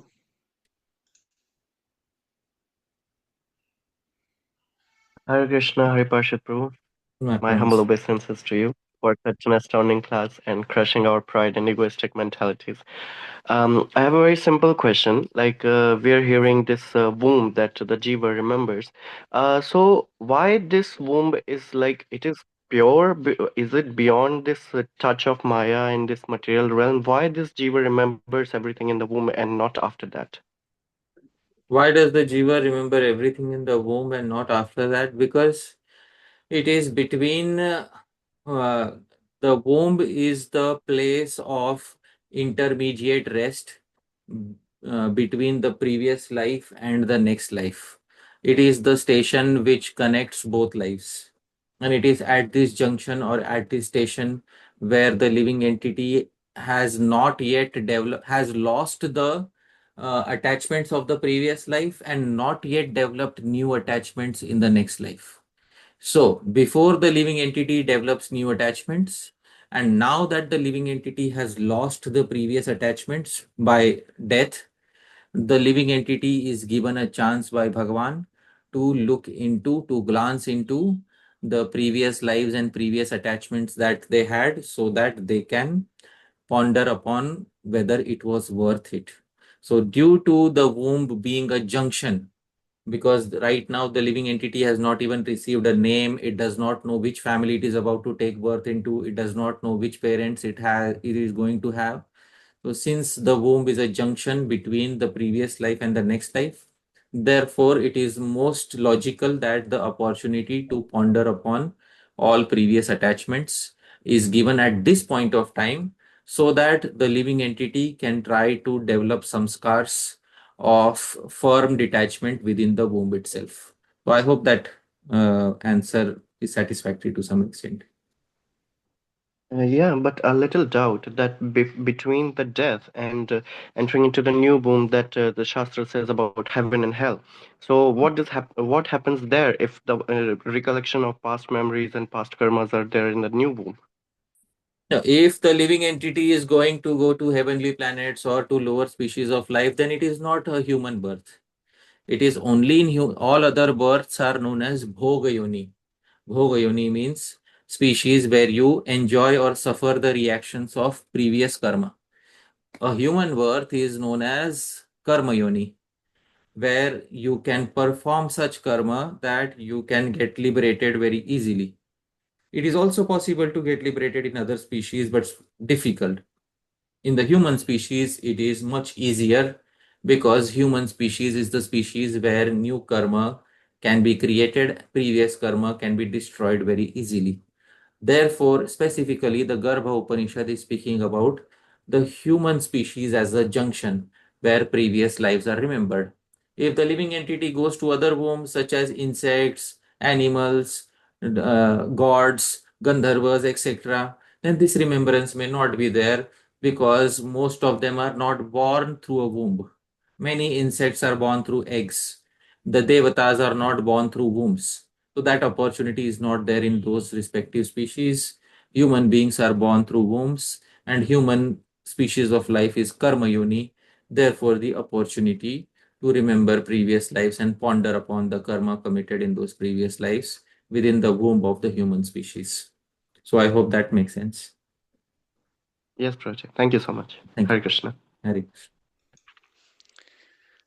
Krishna. Next, we have a question in the chat. Suppose a sadhaka has a natural talent or inclination for public speaking and guiding others, knowing very well his wicked desire for pratishtha. He has never indicated these things to his guru, but still he was spontaneously encouraged by his guru and by other Vaishnavas to guide others. He still keeps rejecting this idea because he knows his own wickedness, but his mind starts telling him that this can also be part of his sadhana and solely for his own purification.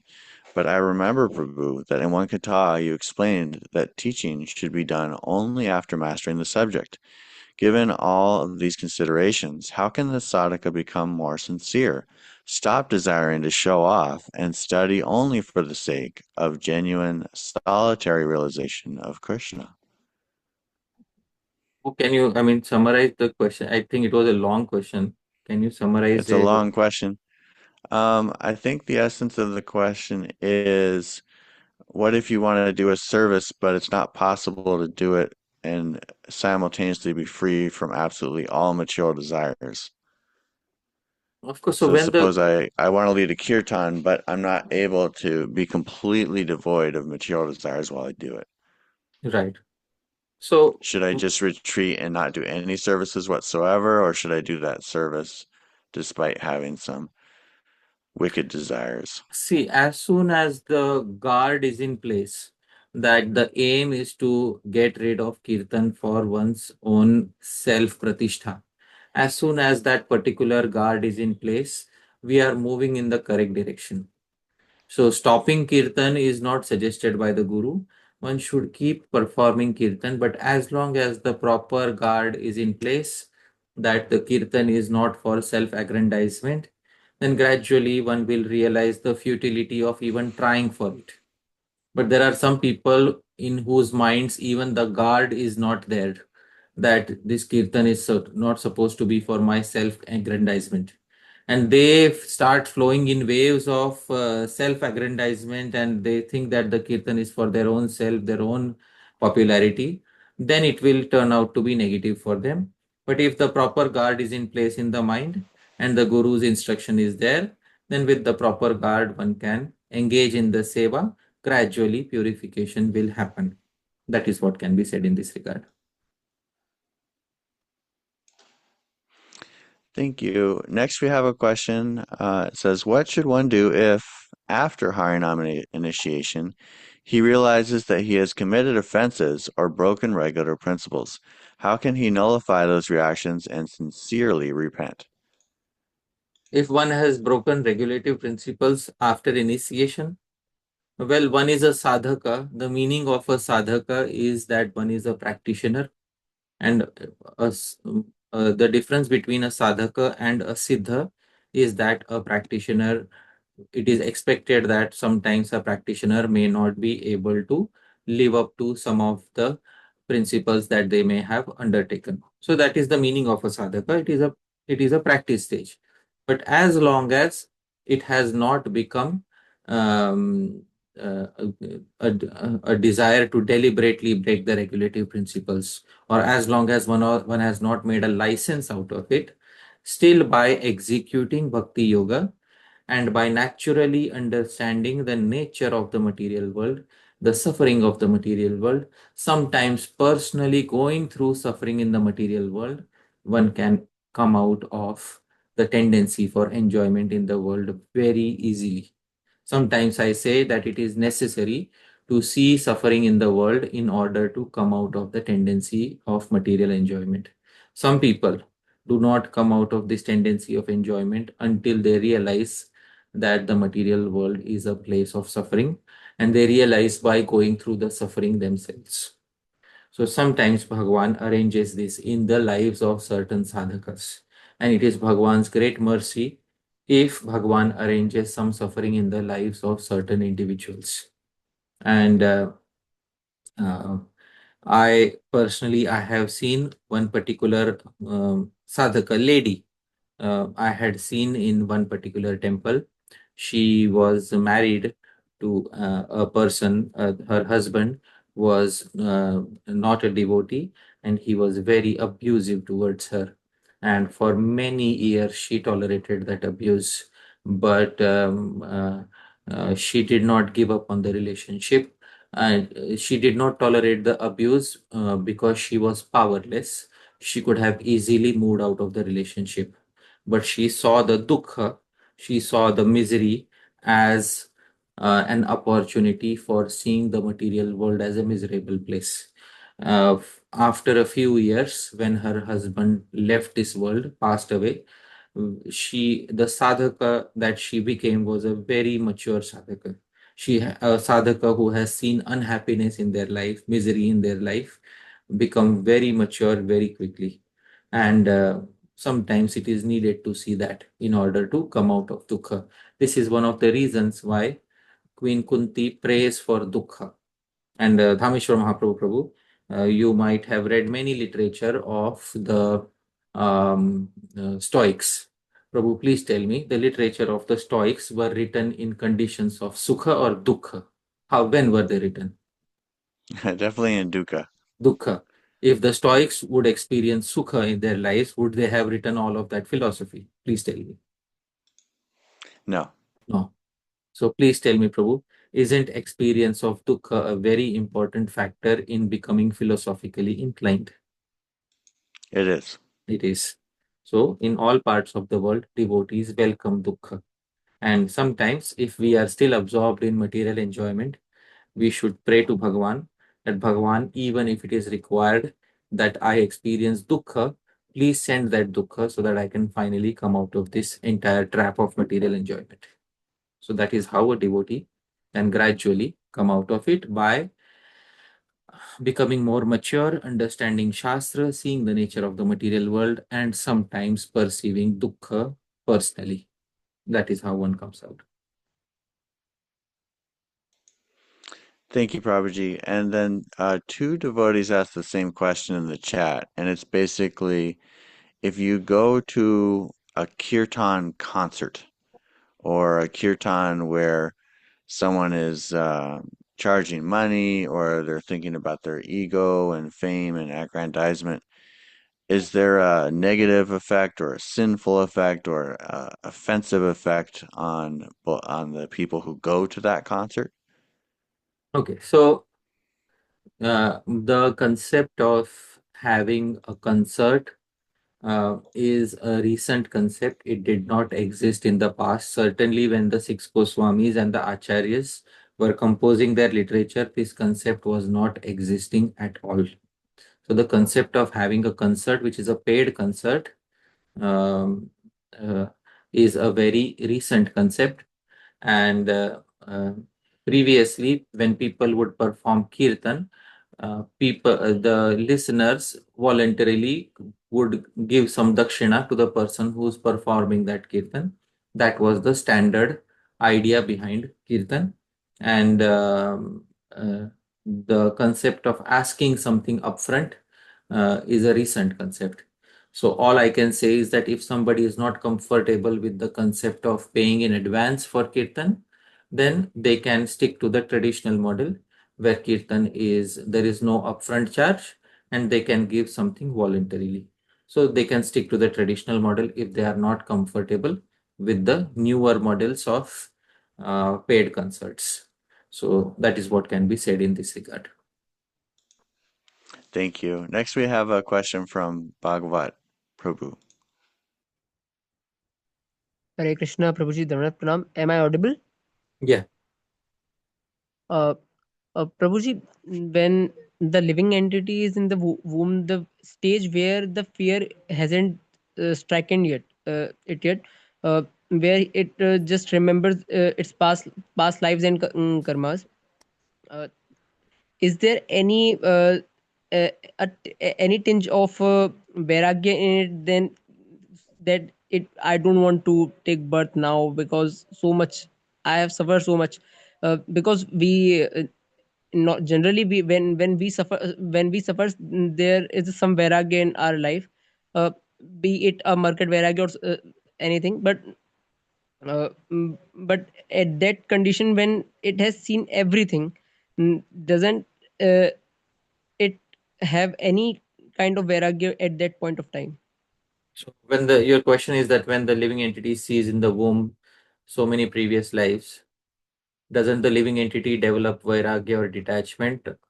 Of course, at that moment it develops vairagya or detachment, but that detachment is detachment born out of seeing the previous lives and having some fear of taking birth again. But as soon as the opportunity for enjoyment presents itself after one comes out of the womb, and because the living entity forgets that previous experience, therefore the living entity may become absorbed in enjoyment again, especially if the samskars of enjoyment from previous lives are very strong. But if the samskars of detachment from previous lives are very strong, then such a living entity naturally takes to detachment. You may see even in the material world, there are people who may not be devotees, who may not be sadhakas of any path of yoga. But in general, there are some people in the world who are pessimistic towards the world. And this is because of cultivation of samskars of detachment in previous lives. So only if you have cultivated those samskars in previous lives, it continues in the next life. If the samskars in previous lives are of immense enjoyment, then those samskars continue in the next life and detachment does not take place very easily. So that is the answer to the query. Next, we have Parama Karuna Prabhu. Hey Krishna, Prabhuji, Dhanavad Pranam. Mahāprabhu. Thank you so much for such a wonderful discussion.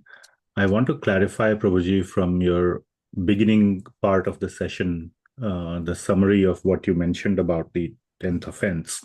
So the way I understood it, that even the receiver, if he receives the Harinam with a conception of I and mine, then he commits the offense. Right.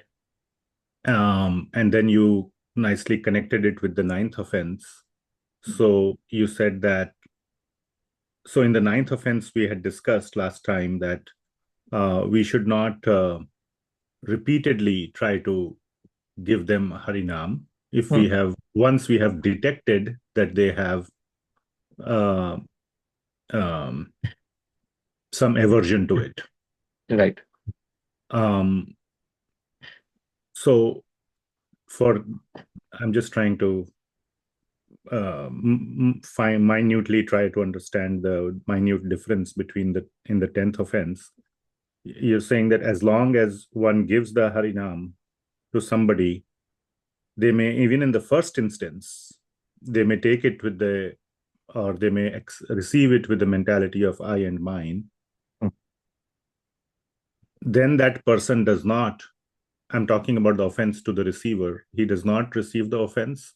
Only after second or third time when we try, when we are in the position of offending it, causing the 9th offense, then only he receives the 10th offense? No, the simple thing is, let's see from the side of the person who is speaking about Harinam and the person who is hearing it. From the side of the person who is speaking about Harinam, he first instructs the receiver. He says that, this is Krishna's names. They are very merciful. They have descended in this age of Kali Yuga. Please chant Krishna's name. All right. And the person in front of them does not respond. Does not respond because of being absorbed in conceptions of I and mine. I am very important. I should, I don't have time for this. There are many more important things in my life. So, from the speaker's point of view, the aparadh has not yet started because he doesn't even know that the person in front is obsessed over I and mine. But from the receiver's point of view, it has started already because the receiver was supposed to give at least one careful hearing to what was being said. But the receiver has already started receiving. But the speaker is not yet aware because the speaker does not know what is going on in the mind of the receiver. When he tries again, and then the receiver says, enough, I have many important things to do, get away. This is when the speaker should stop. And if the speaker still continues, then for the speaker it becomes an aparadh. So that is how it works. Right. So then my understanding was correct, and I'm still on the question, the first one only. Yeah. So it seems a little. So that then my understanding was correct from what you had started off explaining. And so my question is about the 10th offense. But so I understand that the giver has not yet accumulated or has not begun that offense till the second or time. I get that. But it seems a little, how do we reconcile this with the fact that we should try to give Harinam, and even if they hear, they will benefit and all those things? I mean, can you please reconcile this for me, that we are encouraged to give Harinam, and we are not any great people who can detect what is their mentality on the first instance. We are kind of trapping them into committing an aparadh, but yet on the other hand, we are like, asked to give Nam. Yeah. Should we or should we not? Like, where should our consciousness be? Yeah. See, our consciousness is very simple. We are asking people to do the bare minimum. Can you chant Bhagavan's Naam once? That's all we are asking them to do. All right. And now to assume, and Sri Jiva Goswami had said in the previous aparadh, to assume that the living entity has that much sukriti that they will agree to this is not an aparadh. To assume that the listener is that's going on to... my side. I'm talking purely from their side. Yeah, to assume, so from their side, it is not an injustice because sooner or later somebody else will come and give them the same instruction in some life and they will respond in the same way. Better that, they go through whatever suffering they have to go through and finally become receptive. As long as you, the giver, is not getting implicated, you are safe. The receiver will do according to their previous samskaras anyways, whether it is you or somebody else.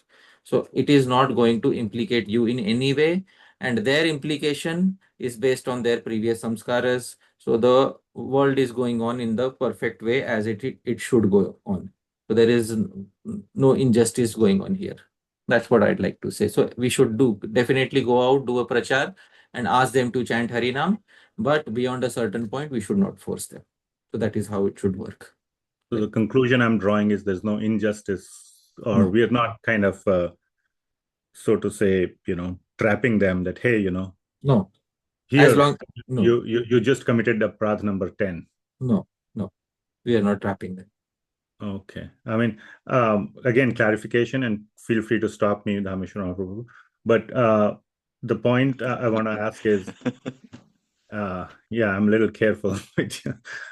This, I was looking at the 265th Anucheda, Prabhuji. It's again not, you mentioned it. I'm interested in reading a little bit above and below what Sri Jiva Goswami wrote.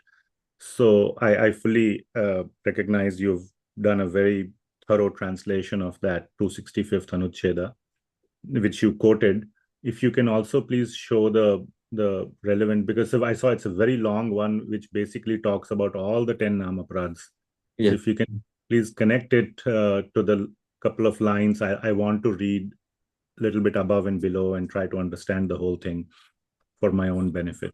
Okay. So, Or maybe I can ask this over WhatsApp group. yeah, I think because to go over the entire Anucheda, that's a very big Anucheda, I think. No. I was saying this, what you showed in the slide, Yeah.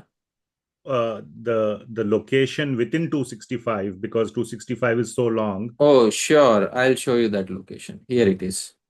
It says Ata And I don't know Ashraddha. Sanskrit, so Yeah. it will be hard It's for me to it's at the end of 265. It's at the end of 260. It's at the ending part of 265.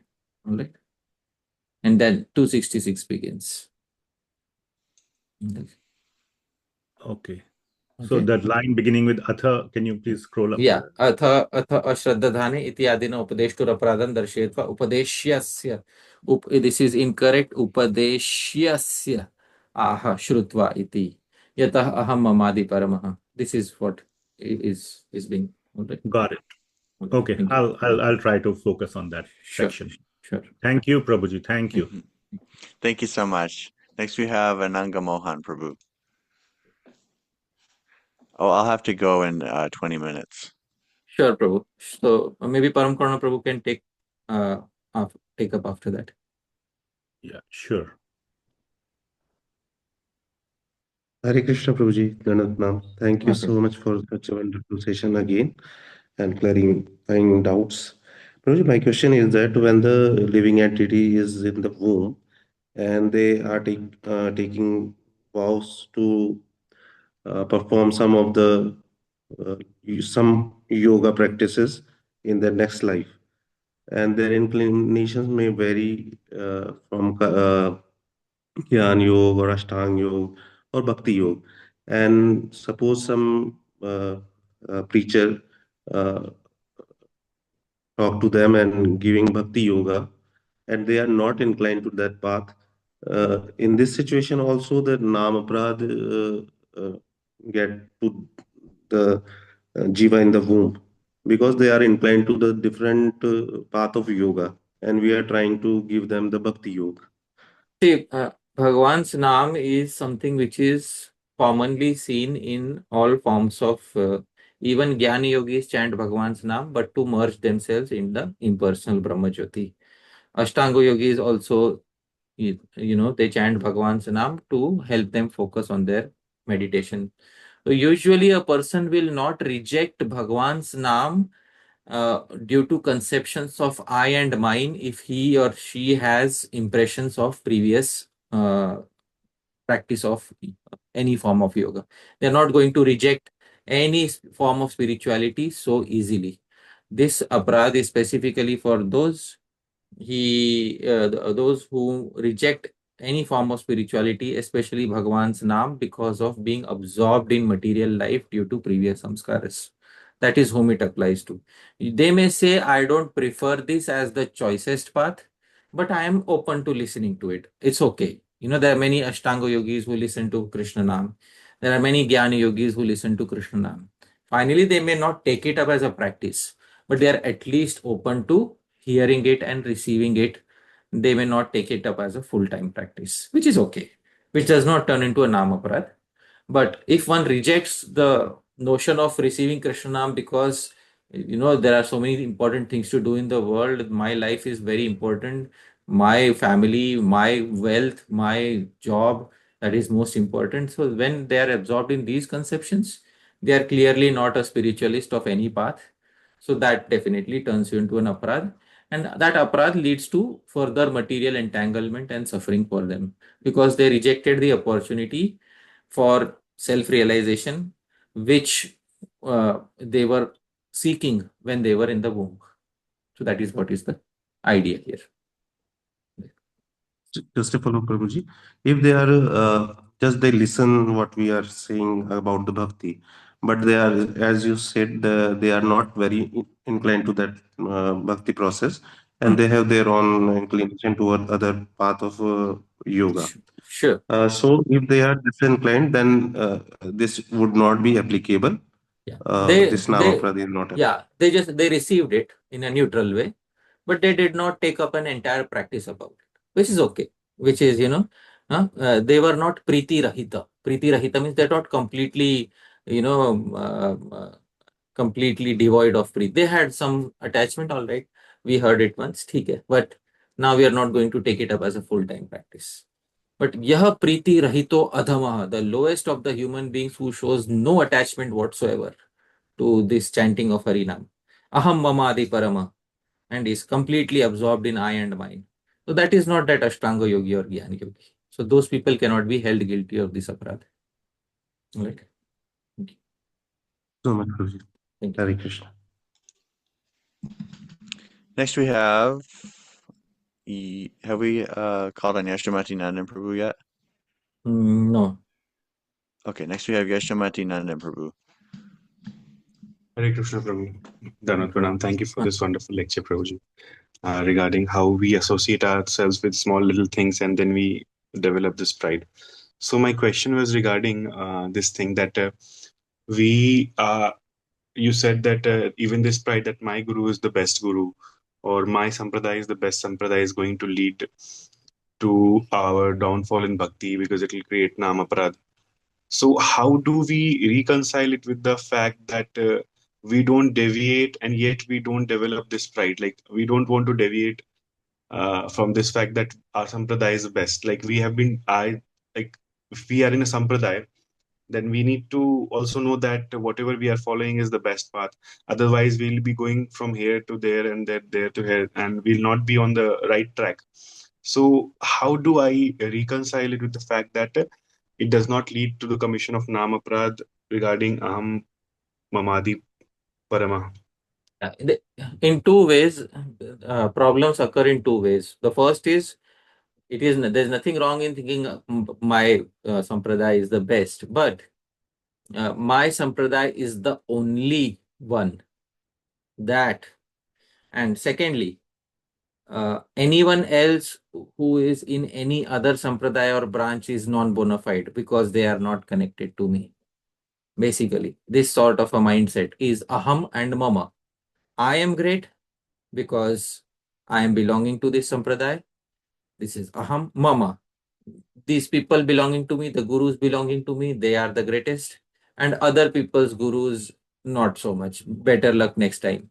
So in this way, a person develops conceptions of I and mine. In fact, one should have the idea that the gurus and sampradayas and paramparas of other Vaishnavas, many of them are also bona fide. Many have many learned gurus, who are specialized in many branches of learning. My Gurujanas are specialized in Śrī-Caitanya Mahaprabhu's sampradaya, and therefore, since Śrī-Caitanya Mahaprabhu gave something special, which is Anarpita Charin Chirat, which was not given for a long time previously. Therefore, my Gurujanas, my sampradaya is special. But the speciality of my guru and my sampradaya should not be at the cost of trivializing somebody else's guru, trivializing somebody else's sampradaya, telling them that you will not attain perfection simply because you have such and such guru, you have such and such sampradaya. So this mindset where one becomes, and I have seen this mindset in some individuals where they say that, only these particular branches are bona fide, others are not bona fide. I have seen this mindset. So this is very clearly an indication of pride in one's specific lineage and at the cost of trivializing other people's lineage. Aham mamāpi paramo. That it is param for them. It is the greatest thing for them, and others are trivialized at the expense of their lineage. So that leads to an aparadha because if from other lineages to pure devotees, pure Vaishnavas can come about at any point of time. And in many sanghas, in various gurus, in the sanghas of various Vaishnavas, pure devotees are seen to be manifesting from time to time. So those who are saying that this lineage is not bona fide, that lineage is not bona fide, they cannot explain the pure devotees who are coming out of those lineages. So I hope that answers the query. Hare Krishna Prabhuji. That was interesting. You just gave a second meaning to the word parama. Yeah. Because I guess probably the primary meaning is to take one's own interests in self and possessions and achievements as most important in life. Yeah. Yeah. To be kind of self-obsessed. But you also gave another meaning where it's comparative with other people or groups, that I'm better than you and my group is better than yours. Of course, Mine yeah. is supreme. We're the best. Yeah. So this meaning was given by Sri Sanatana Goswami himself in one of the slides, where in that slide itself he says, let me point it out, where he says, I am sharing the screen. He says here, who else is there equal to me in dedication to Kirtan? So this is where Sri Sanatana Goswami in the Sanskrit says, Maya samo nama kirtana para anyaha kaha. Who else is there? So eva paramam pradhanam. I am the primary one. My sampradaya is the primary one. Who else is there? So that implication is given by Sri Sanatana Goswami already in his commentary to this particular aparad. Wonderful. Thank you so much. Next, we have a question in the chat. Thank you so much, Prabhus. My question is, you mentioned that Dasharatha got reactions for meat eating. Usually, Srila Prabhupada mentions that Kshatriyas go hunting for training, protecting living entities from wild animals, sacrifices, etc., but not for eating. Kindly shed light on this. Yeah, Kshatriyas, when they go to forest for hunting, there are 6 people who get the reaction for killing an animal. And in the Manusmriti, it is specified. The person who slaughters, the person who transports, the person who cuts, the person who sells, the person who buys, the person who eats. Like there are 6 people who get implicated in the killing of an animal. Srila Prabhupada often used to quote the Manusmriti for specifying these 6 people. So when a particular animal is slaughtered for a Vedic yajna, and that is one specific animal for a specific yajna, so that provision is given in Shastra that the Kshatriya can hunt for, or the Kshatriya can bring that animal. But free hunting and mindless hunting, it will definitely give sinful reactions even to the Kshatriya who is hunting in this way. Even if it is allowed, there are many things allowed in Ayurveda. Does not mean that one should do it. There are many things allowed in the Veda. Does not mean that they are allowed in the sense that they are allowed with the warnings that you will get negative reactions for doing such and such things. If you still want to go ahead and do it, you can do it. But they are allowed with warnings that if you want to go ahead with this, you will get negative reactions for doing this. In the Vedas, there are Maran Uchchatan Karma. In the Vedas, there are mantras for killing somebody, for harming somebody, but those mantras come at a cost. The cost is that you will have to pay either in this life or the next. So that is how it can be understood. Next, we have Purushottam Prasad Prabhu.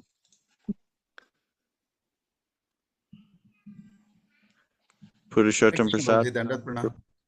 Prabhuji, thank you so much for the wonderful session, which is always like heart purifying and then eye openers.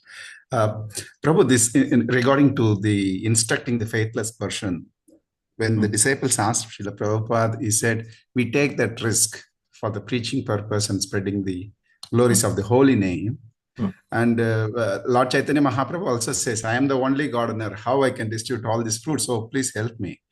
And that distribution should be patra with our, patra, apatra, with vicharanahi. So it should not be any restrictions. Though we have that serious danger of committing this aparadh, but is it not that for a higher purpose, we are taking that risk and following the Guru's instruction? And it is also, some of the Gurus in our ISKCON, they request the disciple, could you please assist me in spreading the holy name? So though we are not qualified, so because of the Guru empowerment, we have that responsibility to spread the holy name.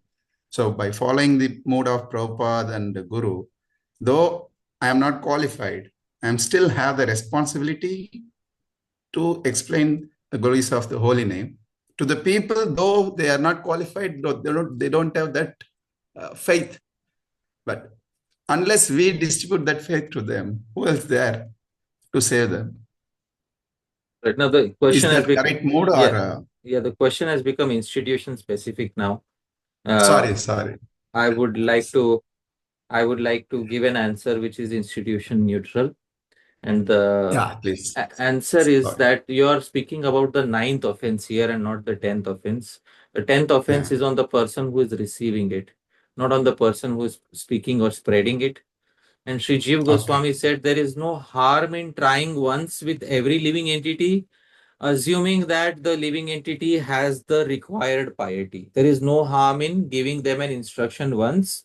But if you see that that living entity is clearly not inclined and turning away from it, and then you still pursue that particular living entity, even though the living entity is not clearly inclined, then that is certainly going to turn into an aparadh, no matter which guru is, has instructed us, because we are going against Shastra. I am sharing my screen from previous session's presentation.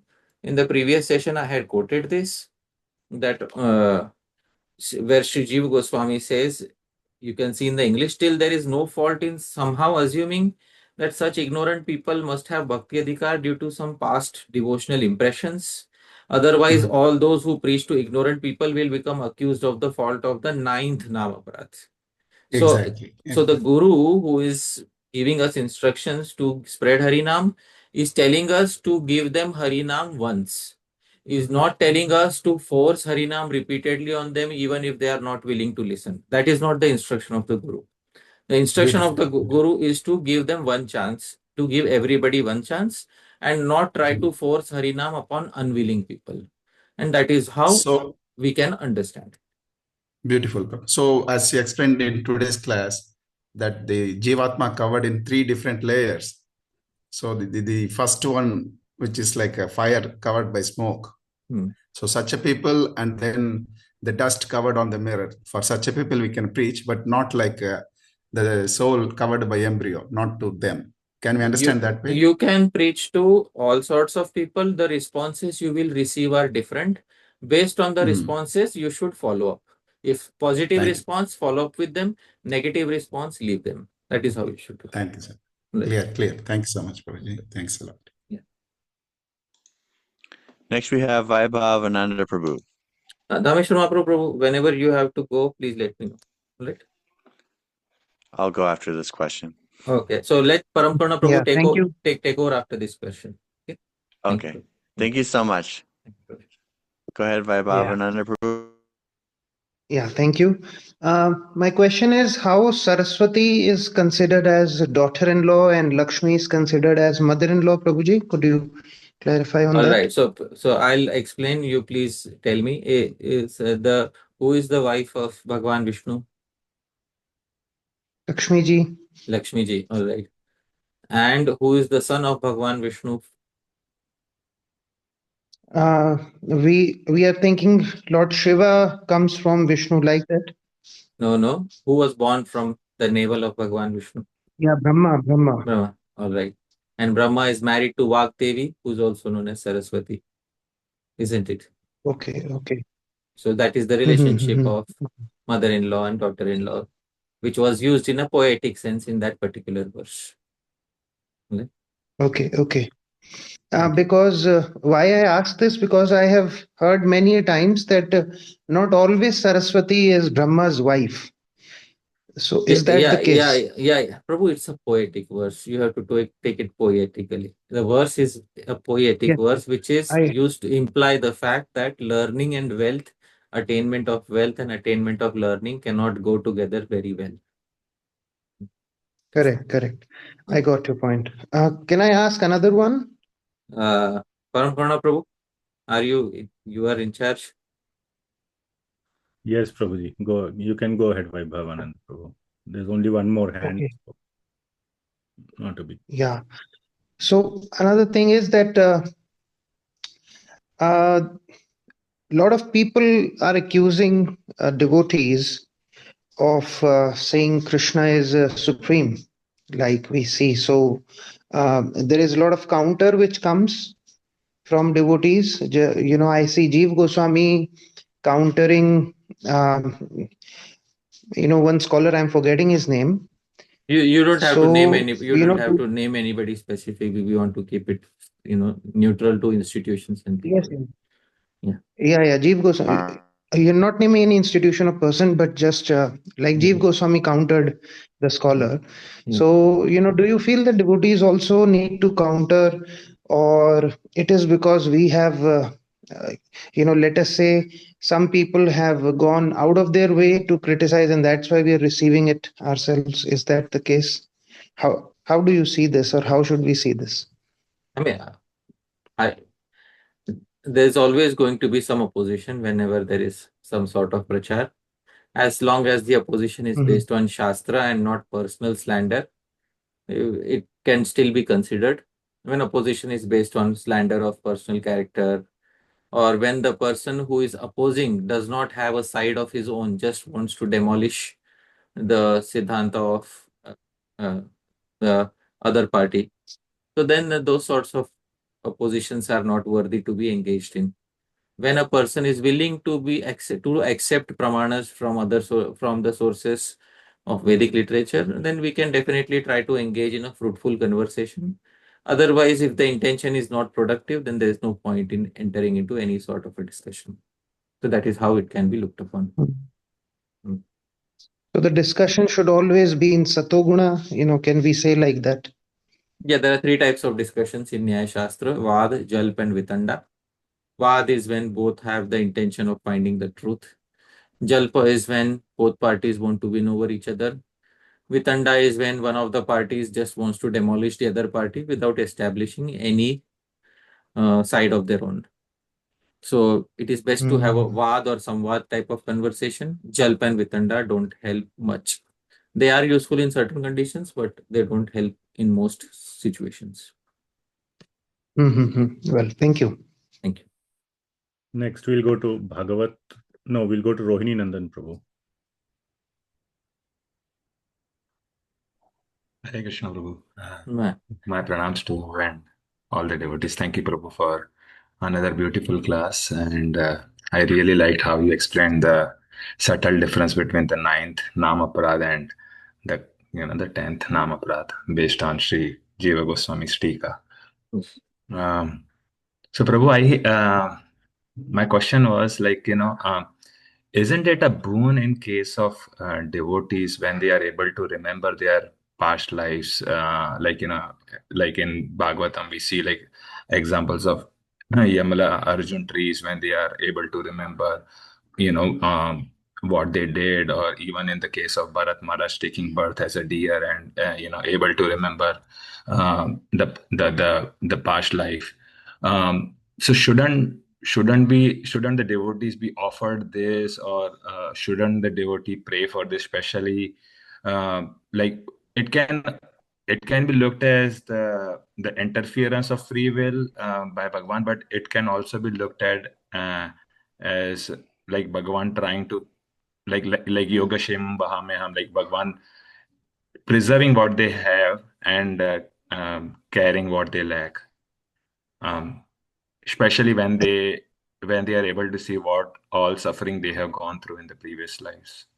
All right. So yeah, obviously it is one of the perfections in Ashtanga Yoga to be able to see previous lives. It is temporarily offered in the womb. But when you come out of the womb, that perfection is taken away. If a particular living entity wants to have that perfection, they can do so by practice of Ashtanga Yoga, or even a practitioner of Bhakti Yoga in the advanced stages can be gifted with those siddhis wherein they can see the previous lives. It is possible. Your question is why not offer it at the beginning of the life for the practicing devotee? Because the devotees are practicing on various levels. And there are some devotees whose practice is very basic and very slow. Why should Bhagwan try to force their practice artificially instead of letting them grow naturally? That is the question I will ask you. That put yourself in the shoes of Bhagwan, who is impartial to everybody. Why artificially force somebody in that particular practice? If a living entity has a specific desire that I want to see previous lives, Ashtanga Yoga facilitates it. I will show you the sutra. This is Patanjali Yoga Sutra 3.18, third chapter, 18th sutra. Samskara sakshat karanat purva jati jnanam. Jati means birth. Purva jati means previous birth jnanam. Samskara sakshat karanat purva jati jnanam. So, by the realization of latent impressions, knowledge of previous birth is acquired. So, a yogi who does sakshatkar of samskaras through the practice of samyama. So, if samyam is practiced on the samskars, so then one can get to know previous lives gradually.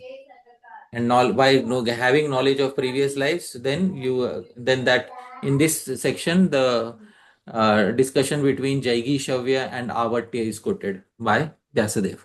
That Jaigi Shavya had realization of past lives of 10 lifetimes of Brahma, and then 10 cycles of Brahma he had, and then he enjoyed so many pleasures, and then he said, you can see here, but I consider all that I have been through as pain. All of that was that. This is the end goal of seeing previous lives. What Jaigi Shavya has realized. That is the end goal of seeing all the previous lives. There's nothing more to gain from seeing previous lives. There's nothing more to gain from seeing all of them. So it can happen in an advanced stage of Ashtanga Yoga or Bhakti Yoga practice that you can get to see previous lives. But uh, if the point of all of that is to realize that everything was suffering, that you can realize even without that particular knowledge. I mean, you don't really need to look into that in order to get that knowledge. And so therefore, many devotees don't desire that. And Bhagavan doesn't give it to the devotees who don't desire it. But if you have a special desire, you can get it by practice.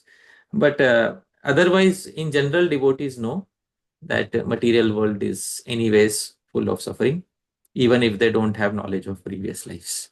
But Bhagavan will not artificially force this realization upon somebody, especially if they are in the milder stages of their practice. I mean, their practice is not very strong.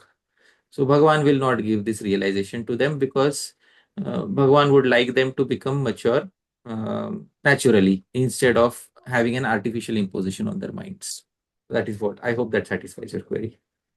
Yes, Prabhu. So a quick follow-up would be like, so what's the how do we understand Bhagavan giving that remembrance, like in case of like Yamalarjun trees or or Yamalarjun did not take another birth. In the same birth, they were made trees. Yeah. In some devotees, you may see, like in the case of Bharat Maharaj, you may see Jad Bharat, you may see remembrance of one or two previous lives. And that is because he wanted Jad Bharat to have that extreme vairagya and extreme detachment from the world. He wanted to show through the example of Jad Bharat, which he showed. See, one or two previous lives can give so much vairagya. Imagine the case of Jaigi Shavya, who remembers lives from the previous 10 cycles of Bhagavan Brahma. Why there's nothing remaining in the world, basically. There's nothing remaining in the world for Jaigi Shavya. But sometimes simply by hearing such cases, Or sometimes even in the real world, you will see instances of people who remember their previous lives. There are many cases, and you will see people. So I have always quoted that case of Shanti Devi. And Shanti Devi, I don't know if you're aware of Shanti Devi's case of reincarnation. She was her previous life was in Mathura, and then she took birth again. Um, I will share with you that particular case of Shanti Devi. This was in the 1940s or 50s, and this case had also reached. Uh, so you can search for this. So Yeah. she was her previous life was in Mathura. Despite dying in Mathura, she took another birth, and all this attracted the attention of so many people. Even recently, there is even today a person. This person is present today, right? So this person, he is alive today, and he was interviewed last year. So, and he was murdered in his previous life, and he remembers his previous life basically. So he remembers all the details of his previous life. So I'm showing all these cases to show just the very simple fact that what the Vedas say, what the Shastra says, is actually in some cases Bhagavan keeps that memory due to some special karma. Right. But the devotee learns by seeing these examples. The devotee does not want to look into his specific past, because the devotee knows that his past is also filled with similar cases. There's nothing different about his past. Right. So I hope that answers your question. Yes. Thank you. Next, we'll go to Bhagavat Prabhu. Hare Krishna, Prabhuji. So Prabhuji, my question was related to Phalit Jyotish. You said that by Phalit Jyotish we can know about our previous samskar. I wanted to know what relevance does it have in the life of a devotee? What purpose can it serve in our lives? Because sometimes it's said that we don't need Jyotish because it hinders our surrender towards the Lord. So what is your See, a opinion pure on? devotee of Bhagavan may not have any considerations or may not take Jyotish into consideration, because a pure devotee has overcome all the negative influences from previous lives. A devotee who is still yet to become pure, who is still practicing, and who is within the boundaries of Varnashram, may take help of Jyotish to understand their particular inclinations and then to take a favorable path. Let me give an example. For example, if a devotee has not yet attained pure bhakti, they are still practicing on the path and they are seeking Grihastha ashram. For seeking Grihastha ashram, they need a favorable life partner who can help them according to their nature in their bhakti. Now, Bhagavat Prabhu, since they have not yet attained pure bhakti, should they take help from Jyotish in order to seek a life partner who is compatible with their nature, or should they just go blindly and marry somebody who is very incompatible? Please tell me what is more favorable. Uh, they should consider Jyotish for the help. So that is where Jyotish is needed. So I hope that answers your query. That is one field of Yes. application where it is needed, because people neglect this, and because of neglecting this, they think, oh, I don't need it right now. So they neglect this, and then when they discover that, oh no, I should have taken this into consideration. So in many cases, I have seen with my own eyes, because devotees speaking against Jyotish, then they realize that, oh no, it plays a very important role. So it is very important. If you have not attained the stage of pure devotion, it is very important in your important decisions in life. So that is what can be said. Right? Yes, Prabhuji. Thank you very much. Prabhuji, one last question, a small question, if Param Karuna Prabhu allows. Sure. Yeah, go ahead. Okay, Prabhuji, it's regarding about the non-bona fide school of thoughts. you said that when we are pointing that this branch is non-bona fide, that branch is the idea.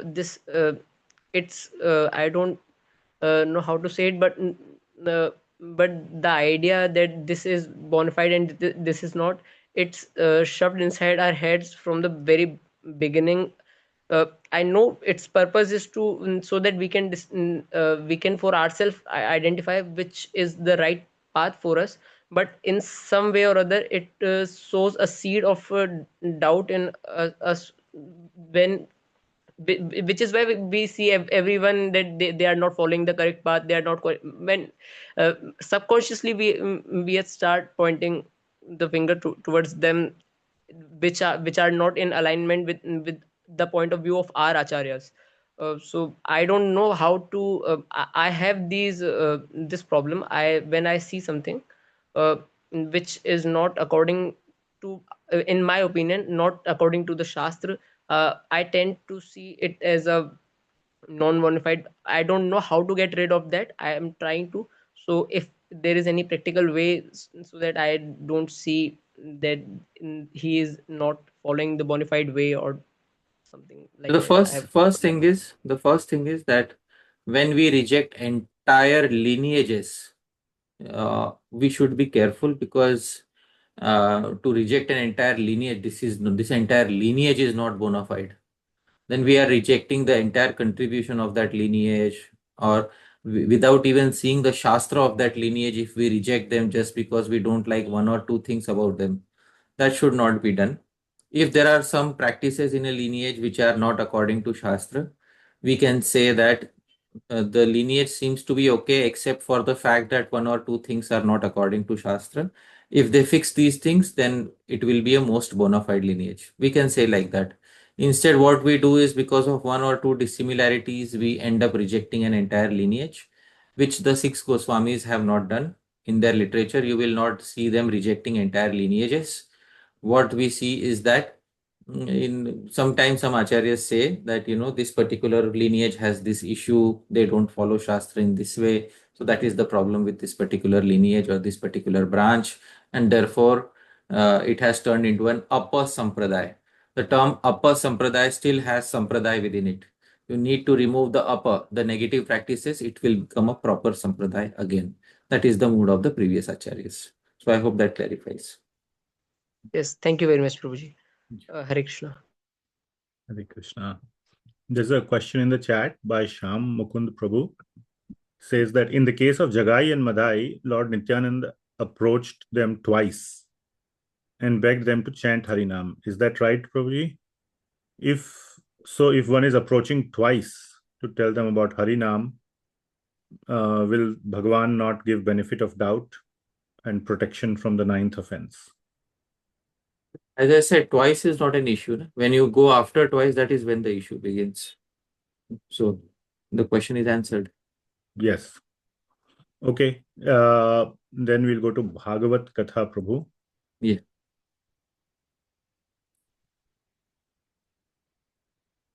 You can unmute yourself. I'm giving you the option to unmute. Hare Krishna. Are you able to hear me now? Yeah. Thank you, Prabhu. Thank you very much, Prabhuji, for a wonderful discussion on this 10th offense. Prabhuji, I just want a small clarification regarding like when devotee does kirtan or katha and he gets some voluntary donations. So, like just today we are having discussion about it with some devotees. They are mentioning that the donation should be used for only service of Lord, not for one's own family maintenance or one's maintenance. For that, they should have some other occupation. Otherwise, it is sinful, something like that. I just wanted to know some clarification regarding that.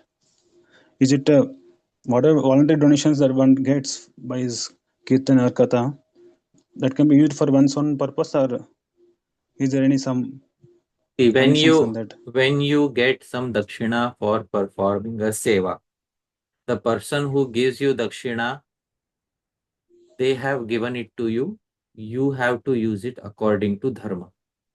Now, if you are using it according to dharma, a certain percentage you will give back to others, a certain percentage you will keep for yourself, a certain percentage you will give to family members. You are allowed to do that according to dharma.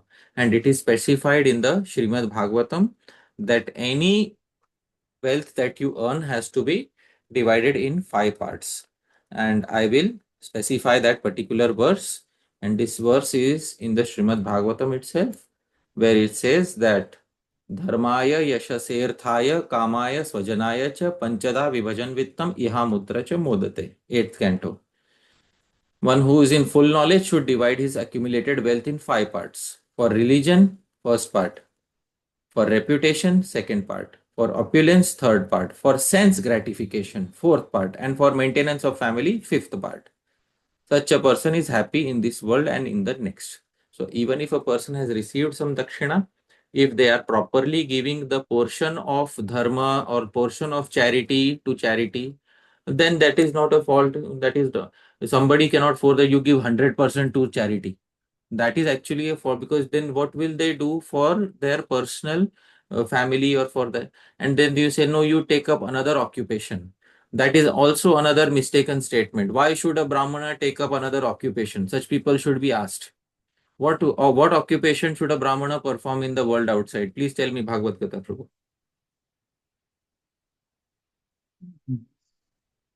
He should work as a he should work as a Shudra under somebody. No. No. Then the people who are giving such instructions do not actually understand Shastra. Those people should be made to read the Hari Bhakti Vilas. And what the Hari Bhakti Vilas says about accepting such occupations under somebody. These people think, those people who are instructing that no, Brahmana should have another occupation for maintaining his family. These people don't understand Brahminical culture. I will specify that particular verse in the Hari Bhakti Vilas, where let me see, Vikritasu, where in the Hari Bhakti Vilas it is very clearly said in the 9th Vilas that Brahmana should not accept any other occupation. And I am quoting that particular verse. Let me share that verse from the 9th Vilas of Hari Bhakti Vilas. Here it is in front of us. आत्मनो नीचलोकानां सेवनं वृत्तिसिद्धये नितरां निन्द्यते सद्भिर्वैष्णवस्य विशेषतः. Atmano nicha lokanam, people who are niche, people those who are lowly, non-devotees in society, sevanam vritti siddhaye, serving them for earning wealth, nitaram nindyate, it is extremely looked down upon by the sadhus. Vaishnavasya visheshata, especially if a Vaishnav does this, tries to get a separate occupation outside serving some lowly person to get money, that is looked down upon by the sadhus. Please tell me, Prabhu, shouldn't such an instruction be given to a person who's performing Brahminical seva? Bhagavad Gita, Prabhu? You should not be told to work outside. Oh, yeah, if somebody is Brahminical, why ask him to work as a Shudra? Below, Hari Bhakti Vilas says, Seva Ashwavrittir Yairukta, Na Samyak Tairudahritam, Swachanda Charitah Kvashva Vikrita Sukva Sevakaha. People who say that serving others is the dog's life, so they are not giving a correct example. How can you compare a free roaming dog to a person who has sold his life heirs? So Hari Bhakti Vilas severely critiques this getting for a Brahmana. It severely critiques getting a career outside and trying to act as a Shudra. They should not do like that. And anybody who is giving such instructions is speaking against Shastra. And they should be shown these verses from the Hari Bhakti Vilas. And they should be asked, what sort of a career should they get in the world outside? Isn't it? Yes. Yes, Lord. Correct. Thank you, Lord. Yeah, right. Thank you. Wonderful. Thank you, Prabhuji. Yeah. Prabhuji, there are a few questions on the chat, and there's a lot of back and forth that happened earlier. So I'm going to take the questions that came after 9:30, after I took over. There's a question by Bhakti Praveena Mataji that regarding Jyotish, that you advised we take Jyotish seriously regarding entering Grihasthashram. do you think online websites are sufficient to make such life-changing decisions, or must a reputed Jyotish astrologer be consulted? Sorry, In this may not be no, directly related to 10th Namaprad, but since you mentioned it, it may be useful for no. the In important life decisions, one should always consult a person who has excellent knowledge of that particular domain.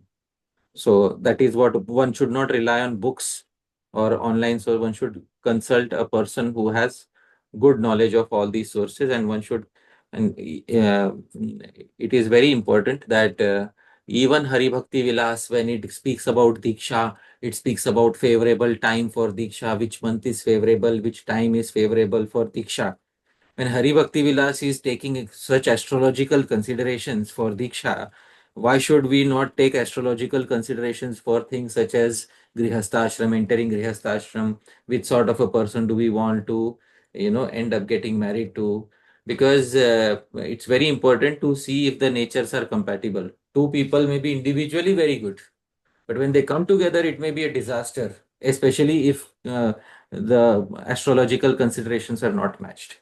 So therefore, it is very important that, especially when devotees have knowledge of this, they should definitely consider taking help of a person who is expert in that field and who gives good advice. So that is what should be done. Yes, thank you, Prabhuji. Then there is one more here, Shyam Mukund Prabhu. As a follow-up question to Bhagavat Prabhu's query, is it not that according one's prarabdha, one is supposed to get such and such life partner? So even if one considers astrological chart, this will be done anyways. Yeah, according to one's prarabdha, one is supposed to get a particular life partner. But now that knowledge of Jyotish has also become a part of your prarabdha, you are supposed to take that knowledge and move ahead. You are not supposed to ignore that knowledge of Jyotish. Once that knowledge has manifested, the importance of that knowledge has manifested in your life, you should take help of it. At the end of the day, whatever is going to happen is, it will be decided by Bhagavan, but you take all the help that is needed on your way so that a favorable decision can be made. Finally, sometimes what happens is, especially in cases of marriage, sometimes two people become hopelessly attached to each other, and then they say, even if the charts are not matching, because we are attached to each other, then we are going ahead and doing it. We can't stop it. That is what happens in some cases. You can see prarabdha working in such cases. But if it is possible to have this astrological consideration, especially for marriage, it should be done. In exceptional cases, you may not take astrological considerations. Exceptional cases such as when the guru has ordered that you marry this person, and then you have to go ahead and follow the order of the guru. So in such exceptional cases, even if the astrological considerations are not matching up, still you can take it as the order of the guru, and in future whatever happens, you take it as Bhagavan's mercy. So that is what can be done. All right, but in usual cases, when the guru's order is not there at that particular point of time, take astrological considerations into account. So that is what can be done. Thank you, Prabhuji. And I know of a very good example of a great Vaishnava who astrologically didn't match, but one should definitely, unless there is the order of the guru and the parents, one should definitely take astrological considerations into regard. Because when guru's order is there, when the order from spiritual authorities are there, these considerations can be overlooked. But when such orders are not there, and when one is seeking a partner for oneself, one should definitely take astrological considerations into very seriously. Thank you, Prabhuji. So, Prabhuji, and also like you had said earlier, even the astrological chart reflects the prarabdha to a certain extent. Yes, it reflects the prarabdha to a very good extent. It also reflects which time period one is going through. There are concepts such as Mahadasha, which indicates which planet is currently ruling a person's life and how the person is going to act or behave in that particular time. And in my own life, I have seen many individuals who are behaving exactly according to the astrological predictions that have been made in their charts for them. So it is no surprise that Jyotish is a very valid form of understanding the nature of a particular person. And one should definitely take help from this science, because it is there to help us in our life. It is not there so that we can neglect it. So that is what can be said in this regard. Yes, Prabhu. I think there are a couple of more questions on the chat. Regarding your enlightening instructions about arrogance and self-absorbedness and attaining maturity, how can we be very mature in our approaching Shri Radha Krishna during our sincere smaran and not become absorbed in this self-centered arrogance that I am giving pleasure to Radha and Krishna and I am dear to them? This is about Siddha Dasha. This question is pertaining to one's smaran of Radha Krishna, and the aparad is pertaining to Sadhak Dasha. So let the aparad remain within the domain of the aparad. This aparad did not extend to mental smaran. This aparad is pertaining to sadhakas and their dealings with the society. That is where this aparad is pertaining to. So we should not extend the domain of application of the aparad. Great. Last one, at least right now on the chat. Even if we are not born Brahmanas, can we strive for a Brahmanical occupation or career and Brahmanical qualities and habits if we see immense benefits for our bhakti in that? Only if it comes naturally to oneself. One should not force oneself into any. If one is not born in a Brahmin family, but one has the qualities of a Brahmana, one is naturally attracted to the qualities of a Brahmana, one can optionally take permission from the Guru and try to engage in such work. But one should not artificially try to take up the role of a Brahmana if one does not have the qualities. So that is what can be said. Yasya yal lakshanam proktam. This is the verse in the Bhagavatam, which says that even if a person is born in another family, but still if he has the characteristics of another varna, then they can optionally be respected like that. This is the verse in the Bhagavatam 7:11:35. Yasya yal lakshanam proktam pumso varna bhivanjakam yada netrapi drishyeta tattenaiva vinirtishet. If one shows the symptoms of being a Brahman, Kshatriya, Vaishya or Shudra, even if he has appeared in a different class, he should be accepted according to the symptoms of classification, but not artificially. The natural symptoms should be present according to one's inclinations. You can see whether you have Brahmanical inclinations or not. Get it sanctioned from the Guru, get permission from the Guru, then you can engage in that respective occupation. That is what can be said. Wonderful, wonderful. Thank you, Prabhuji. We have come to the end of all the questions, and I request all the devotees to unmute.